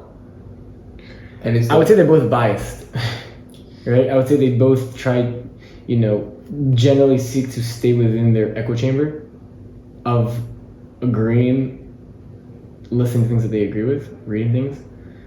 And I think that if we are able to change the story, not from Israelis to Palestinians, but actually moderates versus extremists, it changes the whole formula. Because when there's violence, it's no longer just the Palestinians or Israeli extremists, moderates. And we need to understand that the moderate Palestinians are our partners. Like I'm telling you, there are Palestinians, you could have them on the show, you'll connect to them maybe, more than, we're all human beings. And this is it's so cliche, you're so naive, that's the truth though. There is this basis level of humanity. I agree with you. There are relationships I have with certain Palestinian people they're very special to me. Yeah. Okay. But it's not obvious. I don't think most people know Palestinians on a personal level. Right. Right. The fact that you have relationships, that's fairly rare for Israeli society. Right. But it's not hard. It's not hard. It's not hard at all. There's organizations. There's so many opportunities. Not really, right? There are. No, but if also digitally, by the way. Man, but I was in media. I was, so I worked with two Palestinians. I got to talk to some of the people in the Palestinian Authority. I got a chance to meet some people. Right. Some of them are, just the typical politician, and then some of the people working under them are real decent, awesome people. Right. So what I meant to say about both being wrong is, as you called it, extremists and moderates and whatever else in between. But I think if the moderates think the extreme are too extreme, that means that there's some calculus that's going on in their minds. It's something's wrong there. Right. That's the wrong answer in the multiple choice test. What is extreme? Yeah, right. But that's a subject, right? So there's a multiple choice test. Right. We could consider. It's not deep, right? That's true, right? For sure. So, that's where I'm interested in, in the weaknesses of everyone's argument. Right. So I can tell you that the way I look at it, I want to cooperate and work with Palestinians that understand that nonviolence. Let's put morals to the side for a second. Nonviolent movement is the most strategic way to make change. The international media is most sympathetic when a movement is nonviolent. You're able to convince more people. There's less of an element of fear. And there are Palestinian leaders, local leaders, that believe in this way. And yes, I would say that there is maybe a majority of Palestinian society that is, what I would call currently extreme. But also in Israeli society, I look at our government and I actually understand that we are kind of in a mirror, in a way, and that things change. That sides change. That change is undeniable. There is, right, I do, like you, have hope in human beings that we have the ability to get past traumas. And I think that when change happens, it can also happen rapidly. It can happen very fast. Like, you look at South Africa, by the way, and in the 60s, 70s, a vast majority of white South Africans were for apartheid. Already by the late 80s, 90s, a majority of white South Africans were against apartheid. Think about that. That's within, right? I mean, change can happen very fast.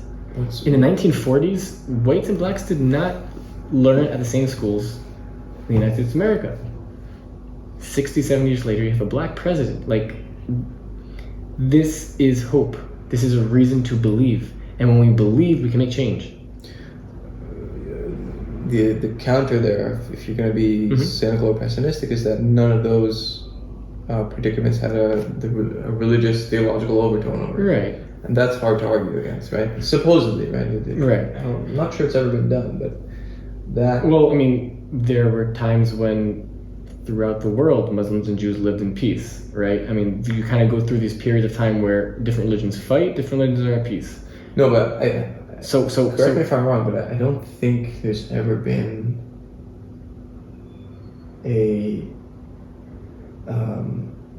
essentially a religious war. I know it's the Crusade, no, crazy things. But ended by secular democratic states. I don't think that's ever been done before. What do you, I mean? Like, you could say, the Crusades, but those were kingdoms, right? Systems of government change throughout the years, and conflicts change, and there have been, the 100-year, you have conflicts where there is war for decades, for hundreds of years, and every conflict does end, right? Every conflict ends. No, all I'm saying is I think those conflicts were resolved by people who thought they were divinely, they had a divine right to rule. Right. Right. So the God and the governance part they were interlinked. Right. Here we have a separation. But by the way, I think I would say that there might be a day when religious leaders, influential religious leaders, look in the Torah and look in the Quran and find examples of peace and preach that. Interesting. Right? Yeah. Very interesting. And I think that there have been periods of time when there were messages of peace and when there were messages of violence and messages of hate and messages of hope. I do think that the messages of hatred come from leaders' insecurities, need for power. That's where it comes from, I think. Well, there comes from many places, but let's also not hide the fact that the texts themselves don't make it easy. I think that God gave the land of Israel to the descendants of Abraham. It's not exactly clear who. By the way, the Palestinians are also descendants of Abraham, right? But so hypothetically, a rabbi and an imam could say, we are family. And by the way, it's not just the Muslims saying it. It's like we literally both say that we're cousins. Right, like we come from the same place, so it's like I know, but even in it's like a fight within the family, almost, if you will. To make it worse, right? The broader family. In the Quran, I have not read the Quran. I've only read part of the Hamas charter, and I'm assuming that the sentence or two sentences that they quoted in the charter were from the Quran about the Jew hiding behind the tree and killing him and right. By the way, that's a harsh sentence to. It's a harsh sentence. Right? You can find crazier things in the Torah, and by the way, you can find very peaceful messages also in both. No, I know, but in the Torah, and this is just we need to wipe out Amalek. What does that mean? Right, exactly. So the Jews have their own. We have our fair share of genocide, yeah, but of crazy shit in the Torah. But there is no, and again, this is just an accident of history. The Jews came first, right? So there is no kill the Muslim written in the Bible. Again, plenty of horrible stuff to spare, but that doesn't show up in the book. Again, for an obvious reason, right? The Jews came first, but still, the fact that it shows up in the Quran is also really not great. It doesn't help things. Some schmuck. There's also like another part of the Quran that says that the Jews should live in Israel or something like that. Like I don't know. Something of that sort of like the Jew. Listen, There, I'm really. There's a lot of texts. Probably multiple people wrote different parts of them. Yeah. So you're gonna find a lot of different things that people wrote. No, the only point I'm trying to make is that because they are religious texts, I mean, this is not my argument, this is not my insight, it's, I got this from Sam Harris, that a book that is divinely inspired or maybe even written by God or a messenger of God cannot be edited. It is the word of God. And if you believe it literally, well, you're not left with a lot of wiggle room to then say, you know. And then again, who defines the words of God, right? Who has the right to say that? Well, look, it's a book. These are books that haven't been changed in hundreds of years, right? Yeah, maybe thousands. And if you were to write a book, and bury it in the ground, and in 400 years, you know, so. What's the meaning of that? Does something being first, does it actually give it more spiritual points? Does it matter what came first? Does it matter what came after? No, so Sam Harris's point, he makes this point, is something like they were doing the best they could at the time. Right. You know, these were the tools of language that they had. You know, they couldn't talk about the stuff that's going on right now. Right. And the idea of, say, transitioning gender, it's not a thing that would have crossed these people's minds, you know? I don't think. So they're dealing with the you know, trying to get to the best ways to live the best life, right? That's the whole discussion. So Right. and the way they do it is by telling stories, because. And by the way, also, who wants to read a manual? Like, do this, do that, you know? The fact that back then, let's say people, I think it's like there's different zeitgeists. There's different periods of time where things are different. And it is a hard moral question. No, but think about the power of the story, right? So we tell you about, I don't know, Noah, right? The story of Noah. It's not an original story. I think it's Gilgamesh or something. Right. It's some sort of copy, right? By the way, I don't think it was a great idea to take only 2 of certain animals, because like, what if they have like like reproduction issues, like that whole. Sure. So probably should have brought like 10 to 20 of each animal and just built a bigger arc. It's an absurd story, right? All the species of the world in one boat, like yeah. How small is your world, right? Right. Give me a break. Right. However, it is a metaphor. But like, it's interesting where the human imagination goes. You know, it's a story of a guy being tasked with saving the human race, essentially, right? God wipes everyone out, and he's there with his what kind of God is that?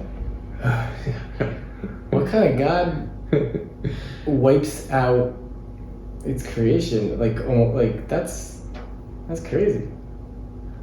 Have we really stepped back and really thought about that? Like, well, I think humans were. What just happened in the story? This is horrifying. I think, if I remember correctly, this I got from a debate that I watched with. You ever heard of Christopher Hitchens? No. What is it? Interesting. Okay. Now everything you've thought about me up until now, it's different. No. I'm wondering whether to recommend him to you or not. Actually, you know what? Yeah. Go for it. Right. Listen to him. He's wonderful. Really wonderful. And so he has this debate.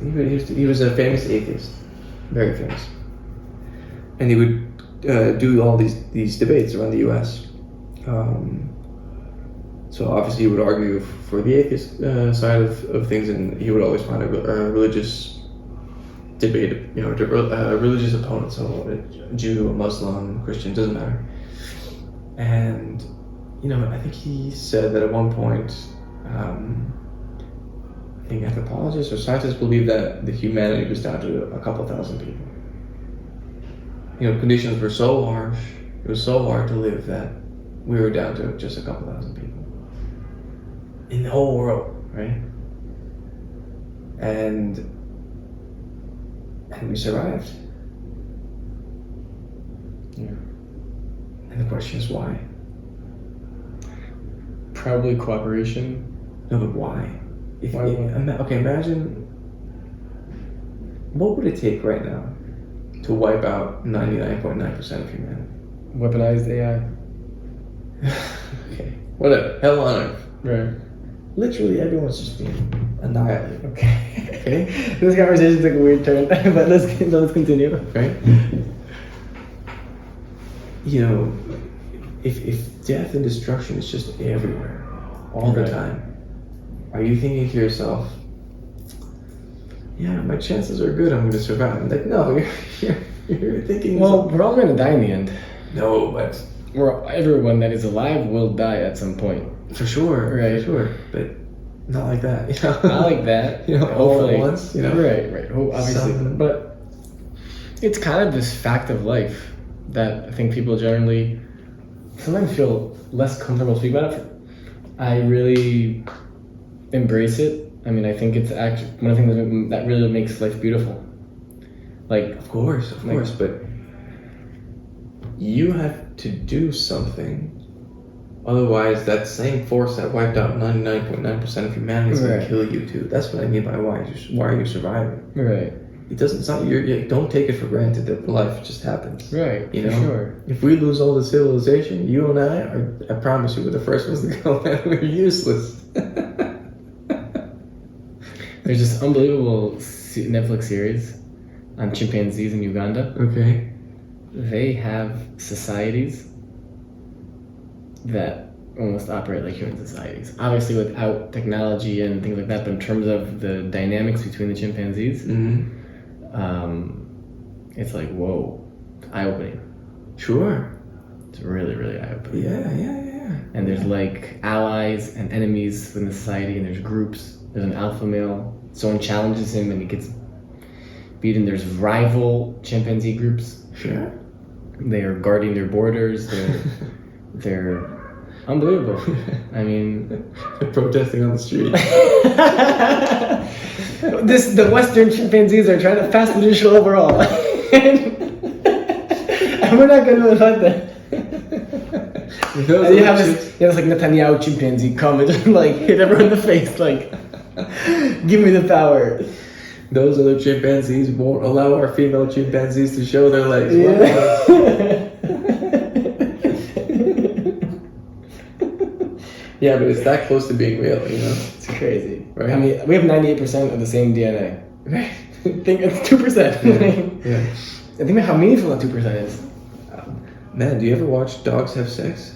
Nope. It's... I do not. have a look. I don't think it will. No, but it looks...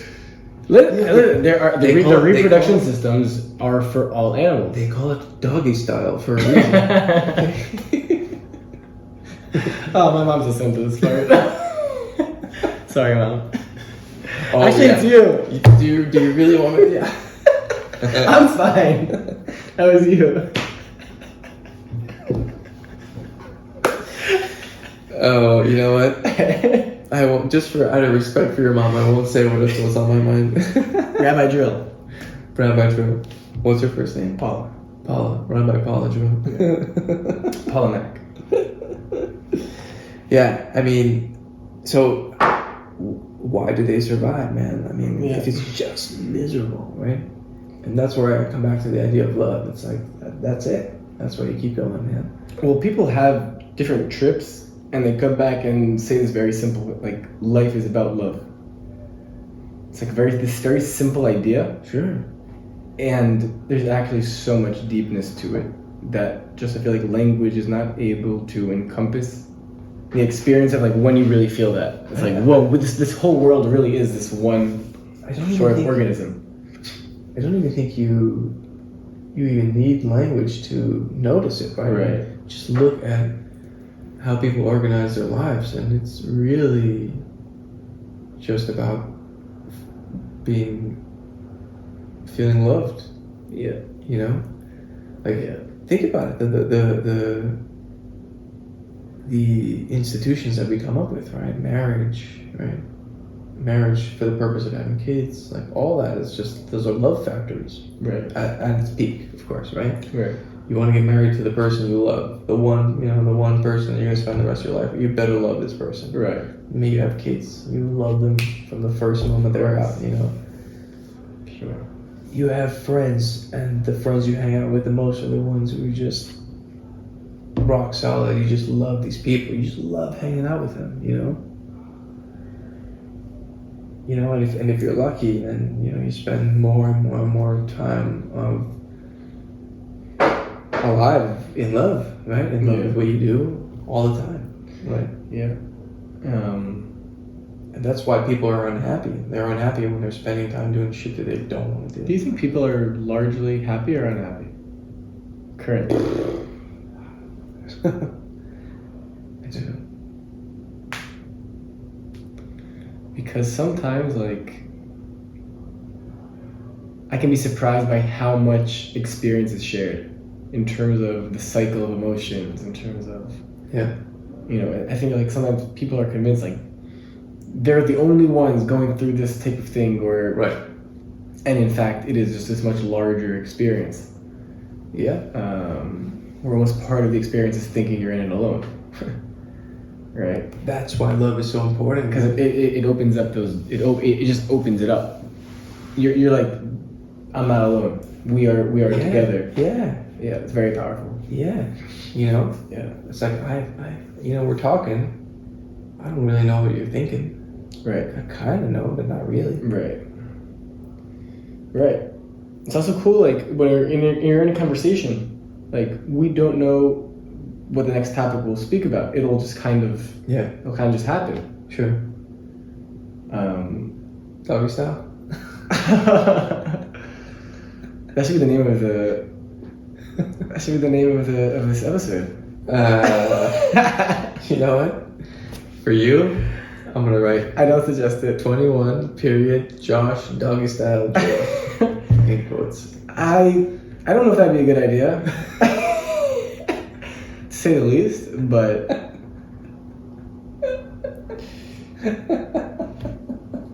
I'm like, wait, is he serious? Oh man, I'm an asshole, but not that bad. You're just real. You're just real, man. You're just real. I try to be. This is like a contraption. We've been speaking for over 2 hours. Feels like nothing, huh? Nothing. Actually 3, if you count dinner. That's true. That's actually unfortunate that was not recorded. So, I mean, at dinner, right? And I'm not doing it for purposes of the recording, but like, we did talk about briefly about the PTSD and just Right. and your approach to it. But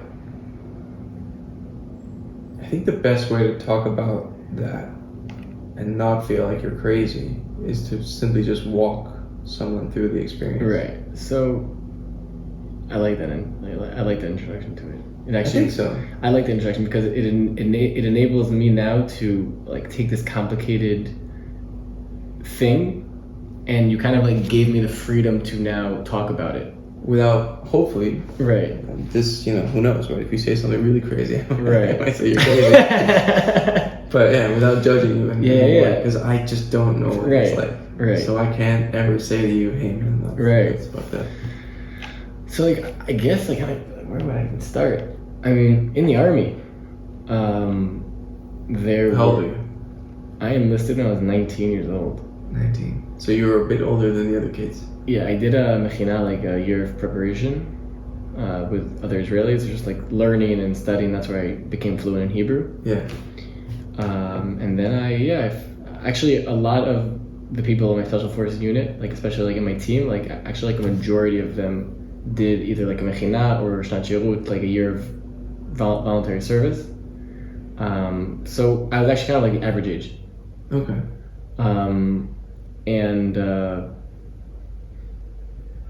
finding yourself in the army in a system where If you want to go to the bathroom, that's also, you have to open your, you have to put your stopwatch on, right? If you want to go eat, you need to ask your commander. It's a whole new culture, a whole new way of living. And just that is very hard.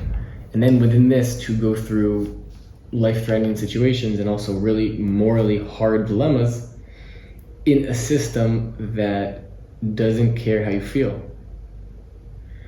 Its job is to protect Israel's citizens, and they're very focused on that. And by the way, things are getting better, I want to say. Okay, things have improved since I was in the army. In what respect?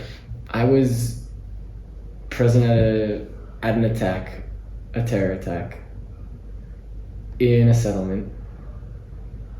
And after it happened and I ran to the direction, there was gunfire. I thought in the beginning that there was a terrorist shooting a gun, and dealing biologically with the understanding, like, I might be dead in 30 seconds.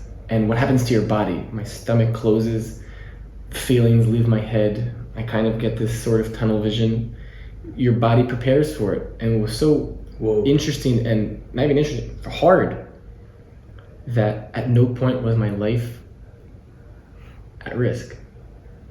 Because the gunshots I heard was a soldier shooting the 16-year-old girl that stabbed. I ran thinking that I'm running towards a terrorist with a gun. That experience is, I could die. And then it's, at the end, someone pretty much saying, the reality you just went through was wrong, or was fake, or not real.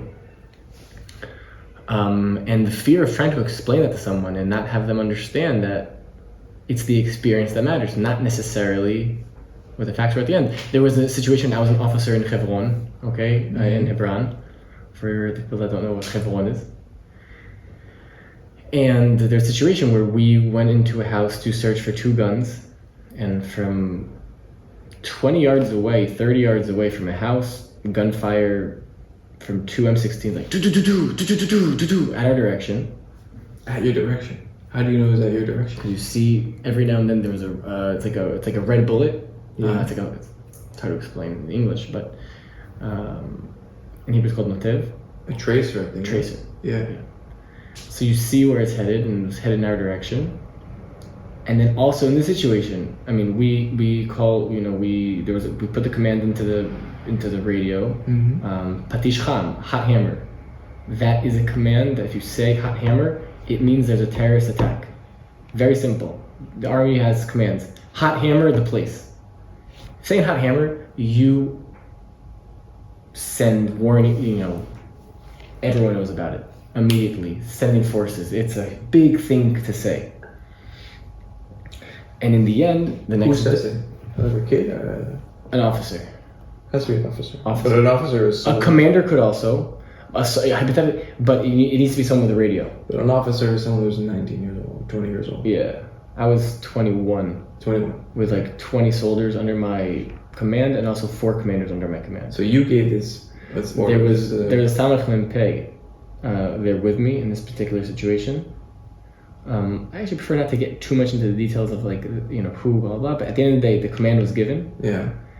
And the next day, intelligence came back and said, listen, it was a Rib Hamulot, which is, there was a fight between 2 Palestinian families, and we happened to be in the middle. And that also for me was like, oh my God. Like, in a way, I felt like something was taken away from me. Oh, wow. Because I went through a certain experience, and then again, for me, it felt like what I went through is not. So the element of fear also, like before I treatment, a motorcycle would go by and go boom boom. That could end my day. It didn't. I was never brought back to Hebron or something like that. But when I heard the sudden noise, that's very loud. Or like on Purim, there's these kids, they throw these things that like kind of explode. It's like this type of toy, but it sounds like a gunshot or a grenade. And I enter a reality where there's an attack, and I start looking for who's attacking. Is there someone injured? Where can I bring the injured person to? And then there's a moment where all of a sudden I notice that everyone is still walking regularly. And it's like, wait, hold on a second.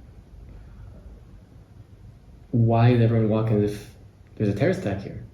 And that's actually the worst moment, because then it dawns on me, like, oh. And in one particular situation, it was actually on Purim. I was near Kikar Rabin with a friend. Kids threw up, and I fell to the ground. And a bunch of people, I swear it was almost like a movie, a bunch of people came around and were looking at me, and they were talking. I could not understand a word they were saying. Wow. Luckily, an EMT was in the area and came, understood, saw, brought me to the side, a cup of water, explained to me like what's happening, right? It actually happened to me at a protest on the Ayalon Highway. So you feel like you're losing your mind, basically. You feel you don't know what's happening, and it's scary. You do feel like you're going crazy. Like you're the only one that sees the terror attack. Right. No one else does. Right. Whoa. And so that's one part of the trauma. Another part of the trauma is moral trauma, moral injury, which in Israel is a topic that you cannot speak about. Because if you're speaking about moral injury or moral trauma, it means that you witnessed or took part in things that were not moral, were not correct. And how dare you talk about something bad that the IDF did?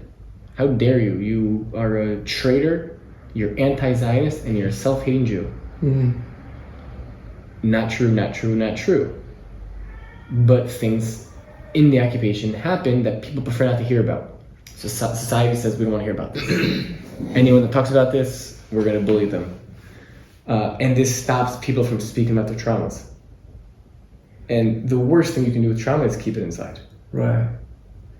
I was embarrassed to tell my psychologist in therapy that there were bad things that happened.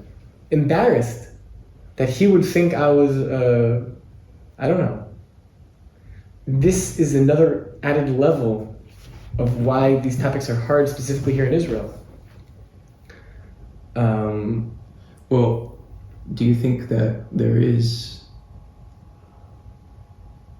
I mean, let's take apart the claim, right? That there is something morally deficient in I don't know if you want to tell your story about it. I'm happy to speak about it. Okay, so tell the story.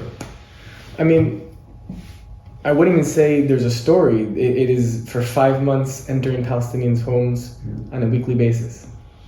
But there was, I mean, when we first met, you did tell me about one specific incident that just... The kid who pissed himself. Right. Yeah. So... It's hard to understand that you are causing a lot of mental and emotional harm. You see it. And you don't know what to do because you have a job. Yeah. And there's terror threats. Yeah. And you're in an impossible situation where you're 20 years old, you have a gun, you have equipment, and you're sent to be a police force. That's not what an army is supposed to do. Right. An army is supposed to fight a war if there's a war. And if an enemy attacks you, then you're supposed to win the war. Here, this is a policing force of a civilian population with no end in sight. Yeah. In fact, the current ministers are bringing us towards an apartheid state. Let's leave the politics. But we can't. Well, we can't leave it out because, unfortunately, while it seems like it's a touchy, we need to speak about this and we need to speak about it honestly.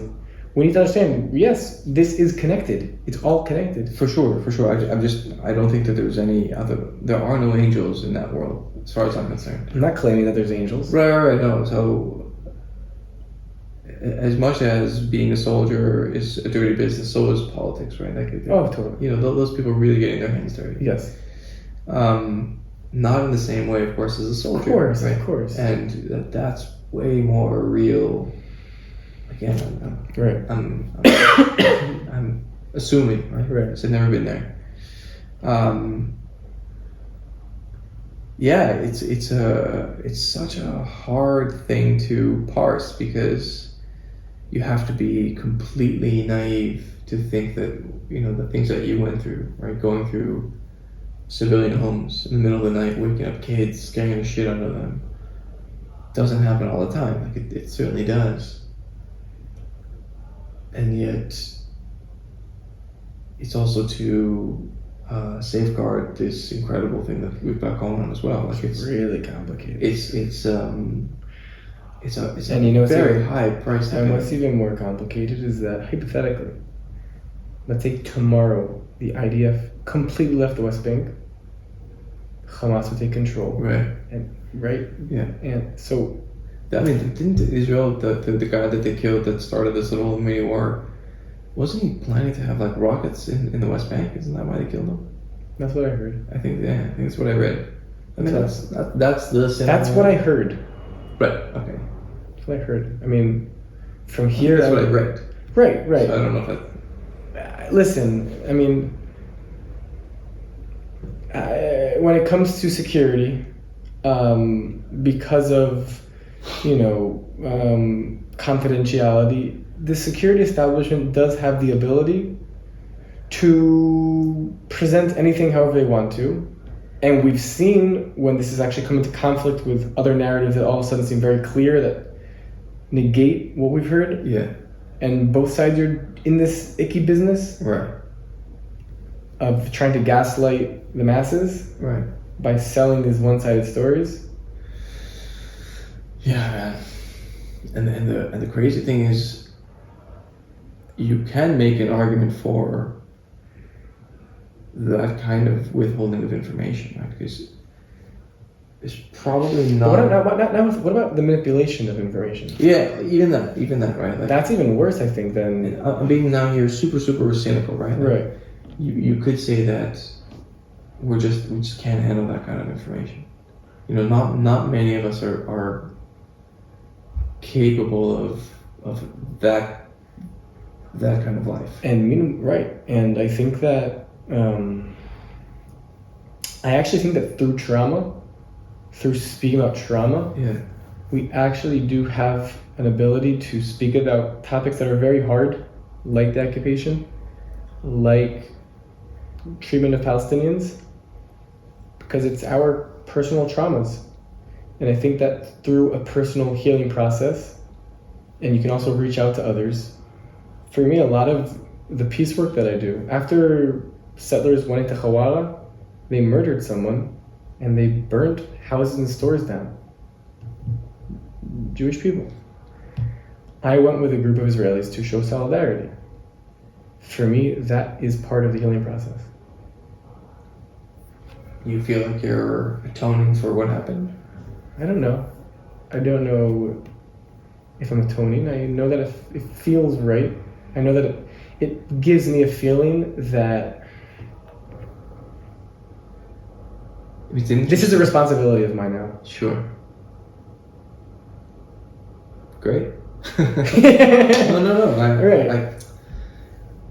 You paid a terrible price Right. to feel that way. I want to be a part of the solution. That's what I want to do. Yeah. That's what I want to do. Great, man. I want to be a part of the Great. solution. And to be a part of the solution, you need to do hard things like use the word occupation and explain to people that we need to make changes here, and that politicians saying that we just need to be tougher and tougher to Palestinians and stop there, that's bullshit.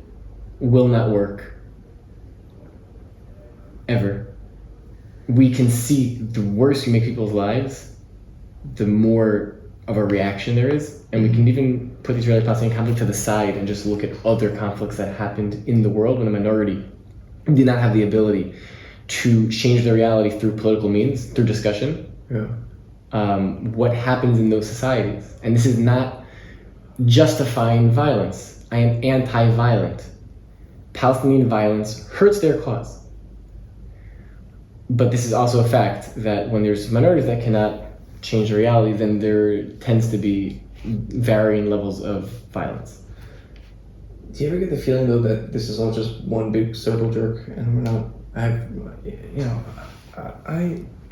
No. As in, I understand what you're saying. Like, it's a cycle and it'll come. No. As in, it's very nice that we have opinions about Palestinian people, but I don't really know. Right? Are you saying, do I'd we rather- actually have the ability to change something? No, I'd rather hear from them just to what they think, what's right, what's wrong, what you know, because I just don't know. I don't know that side well enough. Right. I mean, this is also the complicated part. It depends which Palestinian you'll ask. Yeah, sure, Right? exactly, Like- exactly. Like there Exactly. is, I think sometimes people want to know, what does a group think? Right. Every group disagrees, Yeah. has different opinions. Yeah. Can you imagine how cool it would be if Palestinians were living in a democracy? Holy shit. Well, the Israeli establishment would not necessarily allow that because it serves their interest when they have a corrupt Palestinian government that is treated awfully well by Israel's government and does a lot of the dirty work that Israel doesn't want to deal with. This, you know, the Palestinian Authority, in the eyes of, according to polls, a majority of the Palestinian people, they say this is a corrupt government, you know, they don't actually represent us. Yeah. So I'll say that he's not necessarily a partner for peace for a different reason. He is also a leader that's been in power for too long and is serving his personal interest. Yeah. He is not brave. He is corrupt. Can I tell you something? This is wild, man. I don't know if this is true, but I had heard this from when I was at Bloomberg and people that live in that world, you know, connected to the Palestinian Authority. And the guy works something like 3 or 4 hours a day. Right. It's just Right. like, imagine how hard all like Right. national leaders work, and this dude is What's really interesting is in What South the Africa. fuck? In South Africa, when apartheid was being taken apart, in South Africa there were local black leaders that if they did something that the whites were not happy with, they would lose their power. So they're kind of at the hands of the white government. sure. And when apartheid was being taken apart, there were actually 2 black leaders that didn't want the apartheid to end because it also meant the end of their personal power, and they were removed by force. So, but whose fault is that, though? Who is It's a listen? mixed bag. Again, I mean, these systems and these conflicts are so deep. You can't pinpoint one variable and say this is a Right. variable that you know. Yeah. It is in fact, who knows how many variables together in a cycle. And it's super toxic because if you're a young kid growing up in those societies, and No, these you are- hate Israelis. These are your heroes. When you, by the way, when you see Israelis, you see settlers, you see the army. You don't see Yaakov necessarily, and vice versa. Right. Yeah. And that's part of the polarization. It's thinking again that what we see in the news, what makes the news, what gets clicks, does not represent a society. It could actually be a crazy extreme within a society. Do the settlers that did a pogrom in Hawara represent Israeli society? No. Do you like to read bad news? Are you more drawn to bad news than good news? Well, we know that human beings are drawn more to bad news, right? Am I personally? I would assume probably I'm like everyone else. There's news that I read that makes my energy levels low, that makes me lose hope, and there's others. I think I'm reading an interesting mix. I get my news also from Channel 14. I like to see what they're reporting. I think it's really interesting. Okay, man. I think just in general, news is a downer, right? Yeah. Like you look at You're gonna find conflict on the headline. it's just problems, Right. problems. And it's fine. I mean, it's important, obviously. It's also a lot of he said and she said. It's like, wait, who decided that we care? Right. What? Right. But I can't where I was going with this, but it just doesn't feel 100% right. it's 100% accurate. What? That you wake up every day and it's just pure conflict. Like if that's the Right. the way Right. the news presents itself is like we are here to explain the way the world But works. what is news, right? Hypothetically, the fact that, let's say today you walk to Dizengoff Street and you bought a slice of pizza, that by definition is a story, and hypothetically could be in the news, right? Yeah. But it won't be because it's not interesting, it's not important, right? But news agencies decide what they broadcast and what they show. Based on also agenda and also based on what will bring attention, and there's a lot of variables like all the communication is also. Look, man, not don't be so cynical. Like, Why cynical? That's not necessarily a bad thing. no, as in there are things that are just genuinely important to Of course, everyone in the country I'm not or the saying world or whatever. when I was just simply split. Right, I was just saying that there are certain considerations to what is important to society. Also, what is interesting. Right. Also, Right. Sometimes cats fighting is interesting, and it'll be on TV. Cats like going at it because like I guess it's interesting. Is it important? I don't think so. Right. No, I meant more as in Right. No. I'm not saying that communication, that media is all. No, that's not what I was saying. Yeah. I was just saying, that each news agency will have different considerations. I'm not saying they're bad considerations, yeah. but each, But at the end of the day, we're all human beings. add to that a natural feeling.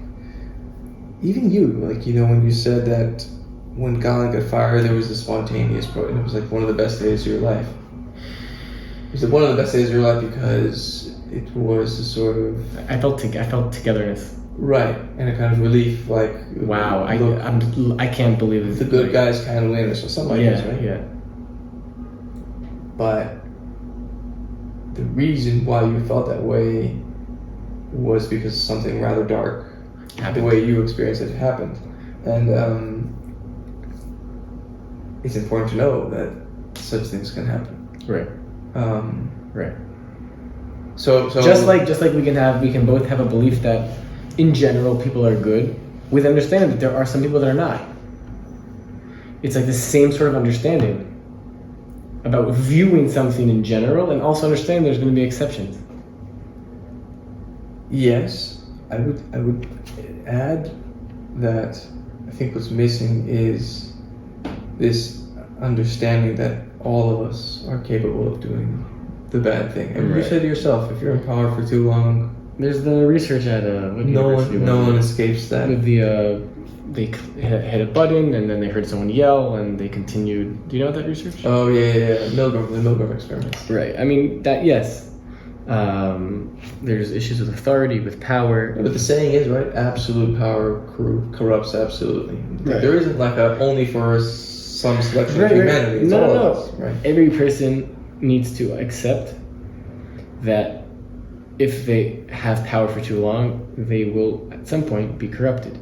Great. We need to be careful of those that, like Netanyahu, for example, who have been in power for very long and continue to claim that they're acting for the interest of the country. Clearly not. If you have hundreds of thousands of people on the streets and you're just pretty much ignoring them. There was actually a video, I have to say, there was a video of a female student in the Knesset, who started telling Netanyahu what she thought of what he was doing. And the way he stood there and he had this dark smile. He looked at her and just smiled. He didn't give a shit. That for me was scary to see. So, again, I have no idea what it's like to be that guy. As much as I have no clue what it's like to be you, multiply that by 1,000. That guy has lived Well, you 14 lives. You right? can No. read the book he wrote and understand how he views himself. No, of course. I'm sure he has a massive ego. I mean, look at the guy. He's also messianic. Sure. I mean, but again, look at the guy. Yeah.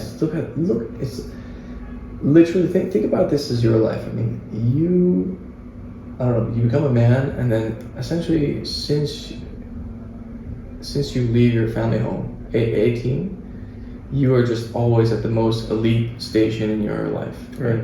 Sayeret Matkal, right? This highest, most elite unit in the army. And then he goes to study at MIT, and then he comes back to the war, and then he goes into consulting. Yeah. Right? And then he comes back to Israel to this terrorism things, testifying before Congress. The guy is just constantly at the elite levels of the society in which he lives in. Now he's at the bottom of society. The point is, like, you know, you can understand where his massive ego is coming from, right? That's been just, he must think like, oh, like the world just shines, it's just shining light on me. And look He at also, all the things that I he can grew do. up in the shadow of his older brother Yoni, who it's told was wow.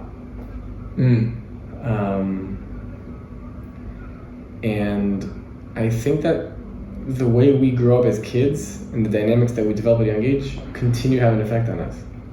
Interesting that his brother was, because his brother does have this glow about him, right? Yoni Netanyahu, Yeah, he was his older brother. He was first. the golden boy. Yeah, Yes. yeah. And the question is, well, what traumas does Netanyahu as a human being carry with himself?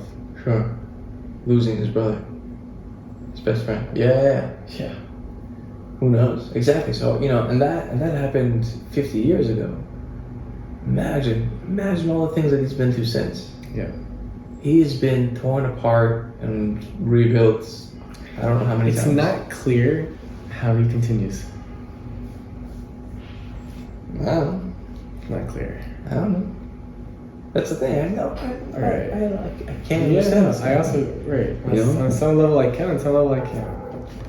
So, what he's thinking as he's feeling this question from this person who is a million miles behind him in life. Right. And he's thinking, I don't know how many steps ahead, because But I can tell you when you... no, but let me just finish the point. Like, clearly, a guy like that has to think several steps ahead. Right. Well, when we are analyzing strategy, we can understand that Netanyahu is in a zero-sum game. Mm-hmm. The way he views the world is, in fact, zero-sum. So if someone rises, that means that he goes down. That's how he views it. Sure. And he is a player of Machiavelli.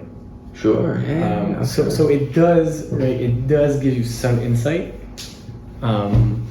But again, he has the ability to surprise. Isn't that kind of amazing? I mean, there's literally no higher position in Israeli society than prime minister. Right. Everyone knows who you are. Everyone has an opinion about you. You know, you walk into a room. Everyone knows, right? Yeah. There is literally, in the mind of this person, nowhere to go but down. He is a machine that is 24/7 doing manipulations. 24/7. 24/7. He. It's not that he can stop it. He's on the TV manipulating. He's talking to members of Knesset from the Likud. He is in this constant where he lies freely and people continue to believe him. Yeah. When he entered the Likud, he came in fast and swinging and rised very quickly. He went to a lot of the major people in Likud and promised each one of them that they were his number two.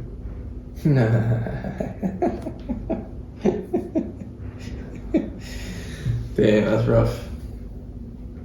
That's cold. It's not just cold, it's immoral. People sometimes say the means justify the ends. That's not true. Right. If you act in a corrupted fashion, the result is corruption. I don't care what happens at the end. Well, the result is corruption. But The what result. about the Abraham Accords? You know?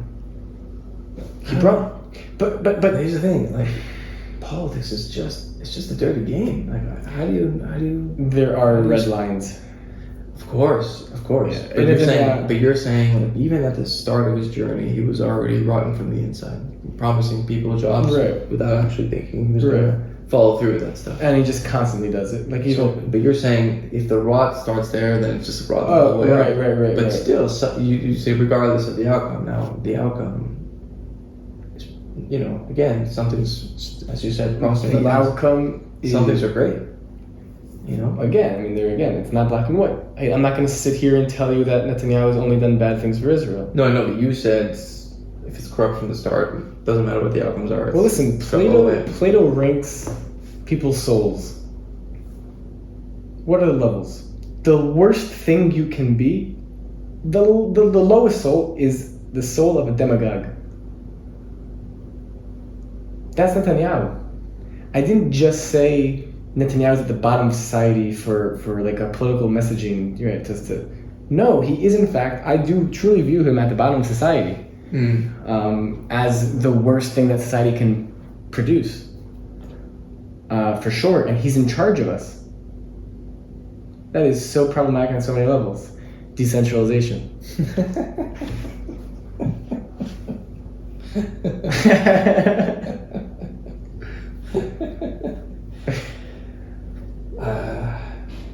I'm gonna, on another occasion, I'll take another whack at that. See if I can. Decentralization? Yeah, see if I can knock you loose off your. You can try. We can challenge, and I'm happy to answer. Come at me. Well, I did a little bit, right? I mean, we can put lines here and do MMA. Oh god. No, but again, like at some point that breaks down, right? What breaks down? If A it's system.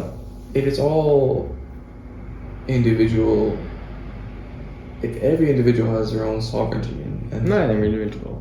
Every area. right, okay, exactly. Well, now it's interesting because who gets to decide what area is? There would need to be a public discourse on it.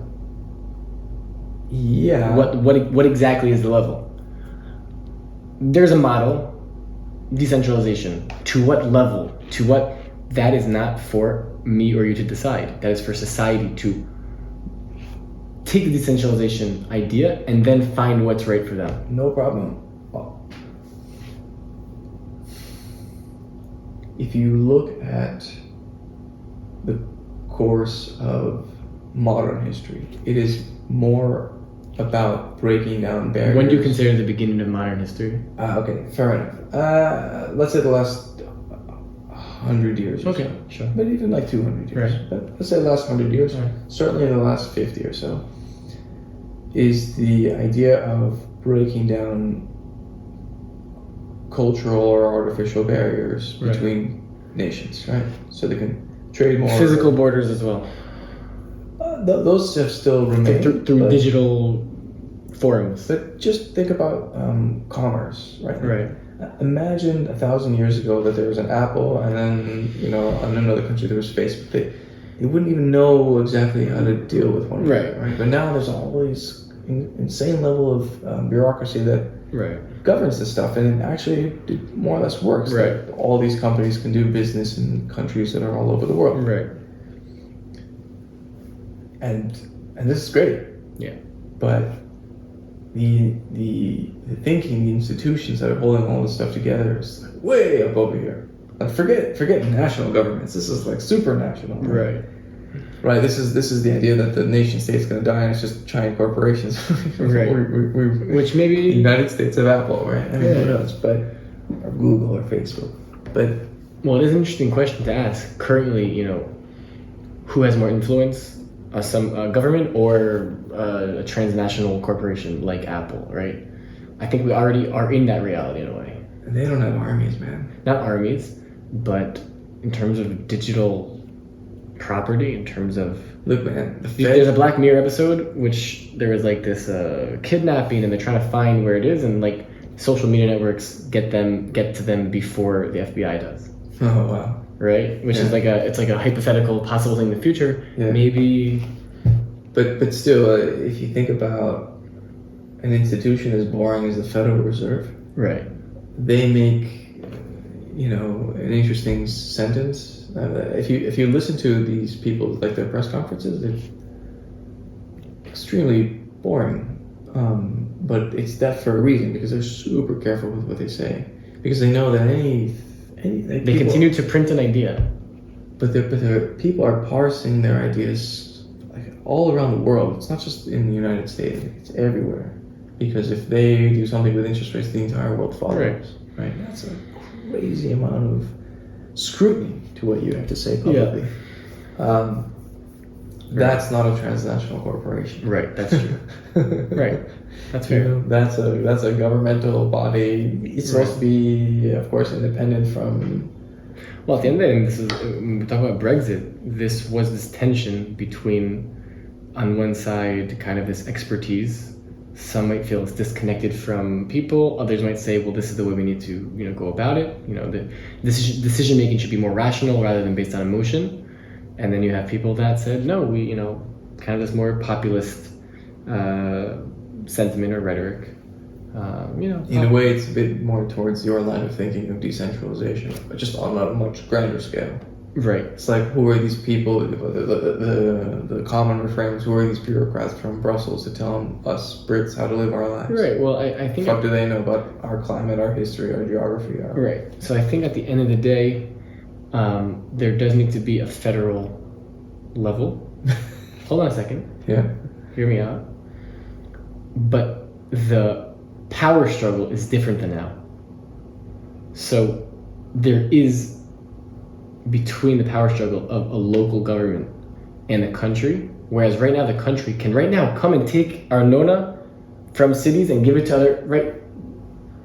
The municipalities in Israel have no power currently.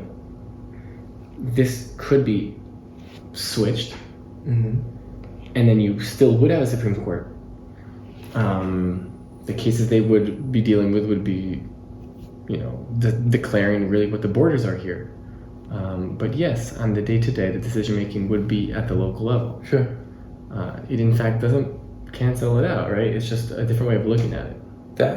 This is essentially the theory behind the American system of government. Right. It's like you have these people who are far, far away making rules for all of us, and sort of bind us all together and help us care for strangers, essentially. But don't tell me how to live my damn life. Stay the hell out of my pocket, bedroom, house, whatever, as much as possible. And it'll be for each region to decide how they want to go about that. Yeah, right. Exactly. So just different levels of government. Right. It's pretty cool. So we'll see. I mean, right now I know You're American. well, first off, I'm American as well. I think I'm more Israeli now, actually, in terms of the way. Yeah, in terms of my identity. And listen, Really? the majority of my day is in Hebrew. The majority, I'm still struggling with it. It's an identity thing. It's an identity question. It's a constant discussion and thought. What percent? What? I love the idea of America. I love it. For me, it's also home on some level. My family, my friends. Can I tell you something? So, for the longest while, basically even a little bit before Trump, but especially with Trump, and the news was just, every day was terrible, right? What did this guy say? Oh my God. And then of course the conversations and the polarization was just terrible. Like the image of America that was being broadcast to us, right? And then all this woke stuff, and this stuff just going way, way, way too far, right? And then there was a backlash, right? So now there's all this anti-woke stuff, and it's still so heated, And I was like, oh man, it hurts me to see America go through this. I think politics through history is doing this action. Sure. Going left to right. That's the thing. That's the beauty of it, is that America really is an experiment. Like, they're just throwing more and more and more people into this thing, and they're just constantly figuring it out and hashing it out. Right. And it's beautiful to watch. Yeah. It's beautiful. And that really left me encouraged, because you just leave people up to their own devices and they'll make plenty of mistakes, but they're gonna get to somewhere good. There is a need. Conversations. But there is a need. There is a need for regulation as well. Of what you say? No, there's a need of regulation in general. Like, for example, right now AI is coming out. Mm-hmm. If we just say everything goes, this could end up to be very dangerous. The technology, we don't quite understand what it is, and it could become too hard for us to contemplate, to at some point stop. I don't even understand how you can stop something that's essentially smarter than you. Right now, there are many scientists that are trying to pause research. The same scientists who got us here in the first place. That's what scientists are going to do. They're going to try to discover new. They've gotten to a point where they understand we need to pause because the computer is starting to give us an output of things that we have no clue how it got to it. We don't know how. The top scientists are saying we do not understand. Sure. We do not understand how this is working out. Yeah. And that is... Think about the nature of our intelligence, right? It is always seeking. Right. And you're gonna stop that? I think that any journey, there's pauses to be introspective. And not always to rush ahead. Take a break and think, how do we want to improve? How can we continue going up and not destroying? And I think that sometime in life also, I mean, a good piece of advice someone once told me, if you ever get really mad at someone and you want to say, count to 5 first. In life in general, it's good to take pauses and take breaks, to breathe and to think, what do I think? Sometimes people can say things they don't really think. It just comes out in a moment of emotion. There's alongside this, in parallel to the AI stuff, there's something even more interesting, which is quantum computers. Right. Which doesn't get nearly as much attention. Right. And it's a game changer within itself. It's changing from the base how the computer functions. But it's also because it's still not, we're 5 years, 10 years, 20 years away from having something that actually works. But if this thing is actually real, right. The ability to calculate stuff is mind-boggling. Right. It's no longer just 0101. It's a new way of functioning. Yeah, right. So imagine, you don't know how a system got to work. Right. Think about the kinds of calculations this thing can do. Yeah. And how will these things affect what we perceive as currently issues? And no one is stopping this. Can everyone just stop? Everyone stop what you're doing. Everyone take a big deep breath. But the thing is, there are really interesting things to resolve and to figure out and to learn about, Right. Like, yes, you have the nuclear bomb, but you also have nuclear energy, right? Right. And if done right, Right. sounds like it's the most efficient way to generate energy you've ever come up with.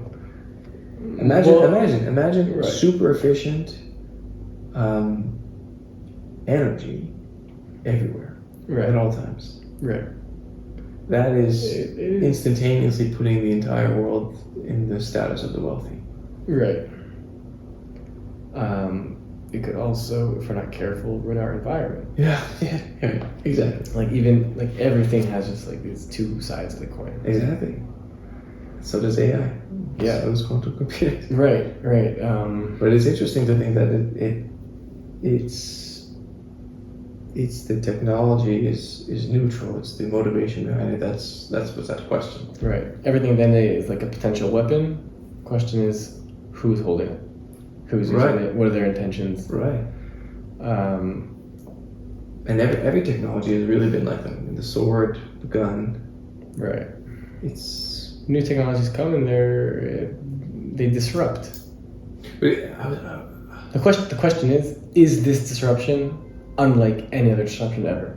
Is AI actually so disconnected from the previous technological advancement that this is, or is it just looking back, they'll say, oh, people also freaked out when there was a printing press. People freaked out when all of a sudden, how much of it is fear from technology? Fear from we don't know, and how much is based in fact, and how much is maybe overblown? These are things that we're going to find out. Well, I will say though that thus far, because we are in the age of AI, it's not in the future. It's Right. now. It's now. Right. It's pretty good. Yeah. I would say it's pretty good. Yeah, for sure. Not that it's signed that I haven't handed in yet. How about the president? I can chat GPT, man. Well, listen, I mean, it's a great research assistant. It's a great research assistant. Please write my assignment on. I'm busy. I'm in the protest. But also, by the way, you can learn from it. There's a tremendous amount of information there at your fingertips. Yeah. It's crazy. It's really crazy. Yeah. You're just walking down the street, you want to Google something, and there you go.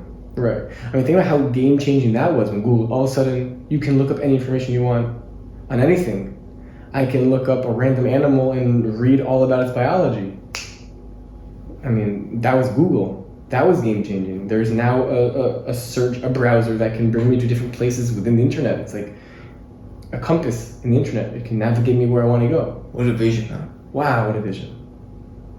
I mean, that's the thing. Like, these visions are going, like, a true vision will seem like it's disconnected from reality when it's said.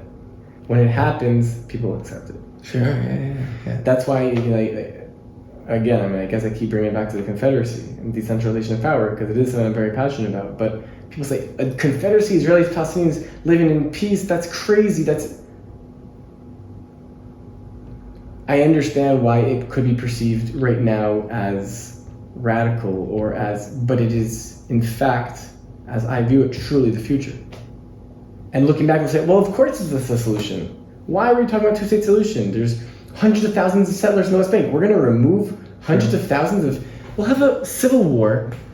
We will not be able to remove hundreds of thousands of settlers practically, because you tell someone we're going to remove you from your house, you bolster down politically, you bring your entire camp with you. Think about if someone came and said, for whatever reason, it doesn't matter, I'm going to remove you from your... You would go out and protest, and you would go out and vote, and you would go out and do things to stop it. We need to accept realities on the ground. Yes, the messianic right wing brought us here. We wanted something else, but realities change, and we need to be flexible, and we need to come up with new solutions. Because when we continue saying solutions that are not possible, that are disconnected from reality, we cannot win an election and we cannot make change. Because saying, I want a two-state solution, while illegal settlements are now being legalized by this government, and any possible chance of two-state solution is being just destroyed in the ground. If you continue saying, I want a two-state solution, it's literally like going to the beach, digging a hole, and just putting your head in it. It's procrastination. And it's time that liberals, and by the way, there's settlers that are liberal and are also for this plan, which allows freedom of movement, allows equality, and allows both sides to keep their national identities. Because a binational state, by the way, will not work. If we just now have to struggle about if it's going to be Jewish state or Palestinian state, Jewish state or Palestinian state, who has the majority, we'll go nuts. Mm-hmm. That's also part of decentralization. Each identity is okay. You wanting to live in a certain way does not need to affect how I'm going to live my life. Okay. I feel like I've been a bit of repetitive. No, it's all good. So it sounds a bit like a United States of Palestine, Israel, right? I prefer European Union. I think that there's something about it that shows that there's really a lot more independence. But European Union is a union of countries, right, with their own local laws, right. There would be, again, the state of Israel and the state of Palestine. These are two countries, right? Okay. In a confederacy or association. Like, I'm not only, right, I'm for a plan that allows national identity to stay the same and a partnership. And what exactly will the definition of the partnership be? If the majority society at some point says we want it to be an association, we want it to be, sure, right? Like, whatever will lead to peace. That's what I'm for. That's called being pro-solution. Mm-hmm. What it'll end up be, things will change, and my opinions may change on the topic. What will not change is my belief that there needs to be equality for all, right? That we do need a way to keep our national identities. That there's no compromise. But within this, there's really different solutions and different creative ideas, and I'm open to hearing them. Apartheid state where the Palestinians cannot vote to the federal government, no. That's not equality. Yeah. The continued occupation, no. We're just, more and more people are dying. More and more people are going to serve as soldiers in the West Bank and coming back with post-traumatic stress disorder. Yeah. It's our interest to end the occupation. It's our interest. We want to stop it because we want to live in peace, and we want to stop the violence towards us, and we want to make the moral decision. And sometimes make the moral decision is very hard. But it's time that more people woke up and spoke their truth instead of being afraid of what society is going to say. Speaking your truth is one of the most refreshing things you can do. So, do you think that Israel is lacking for, I would say the Palestinians are?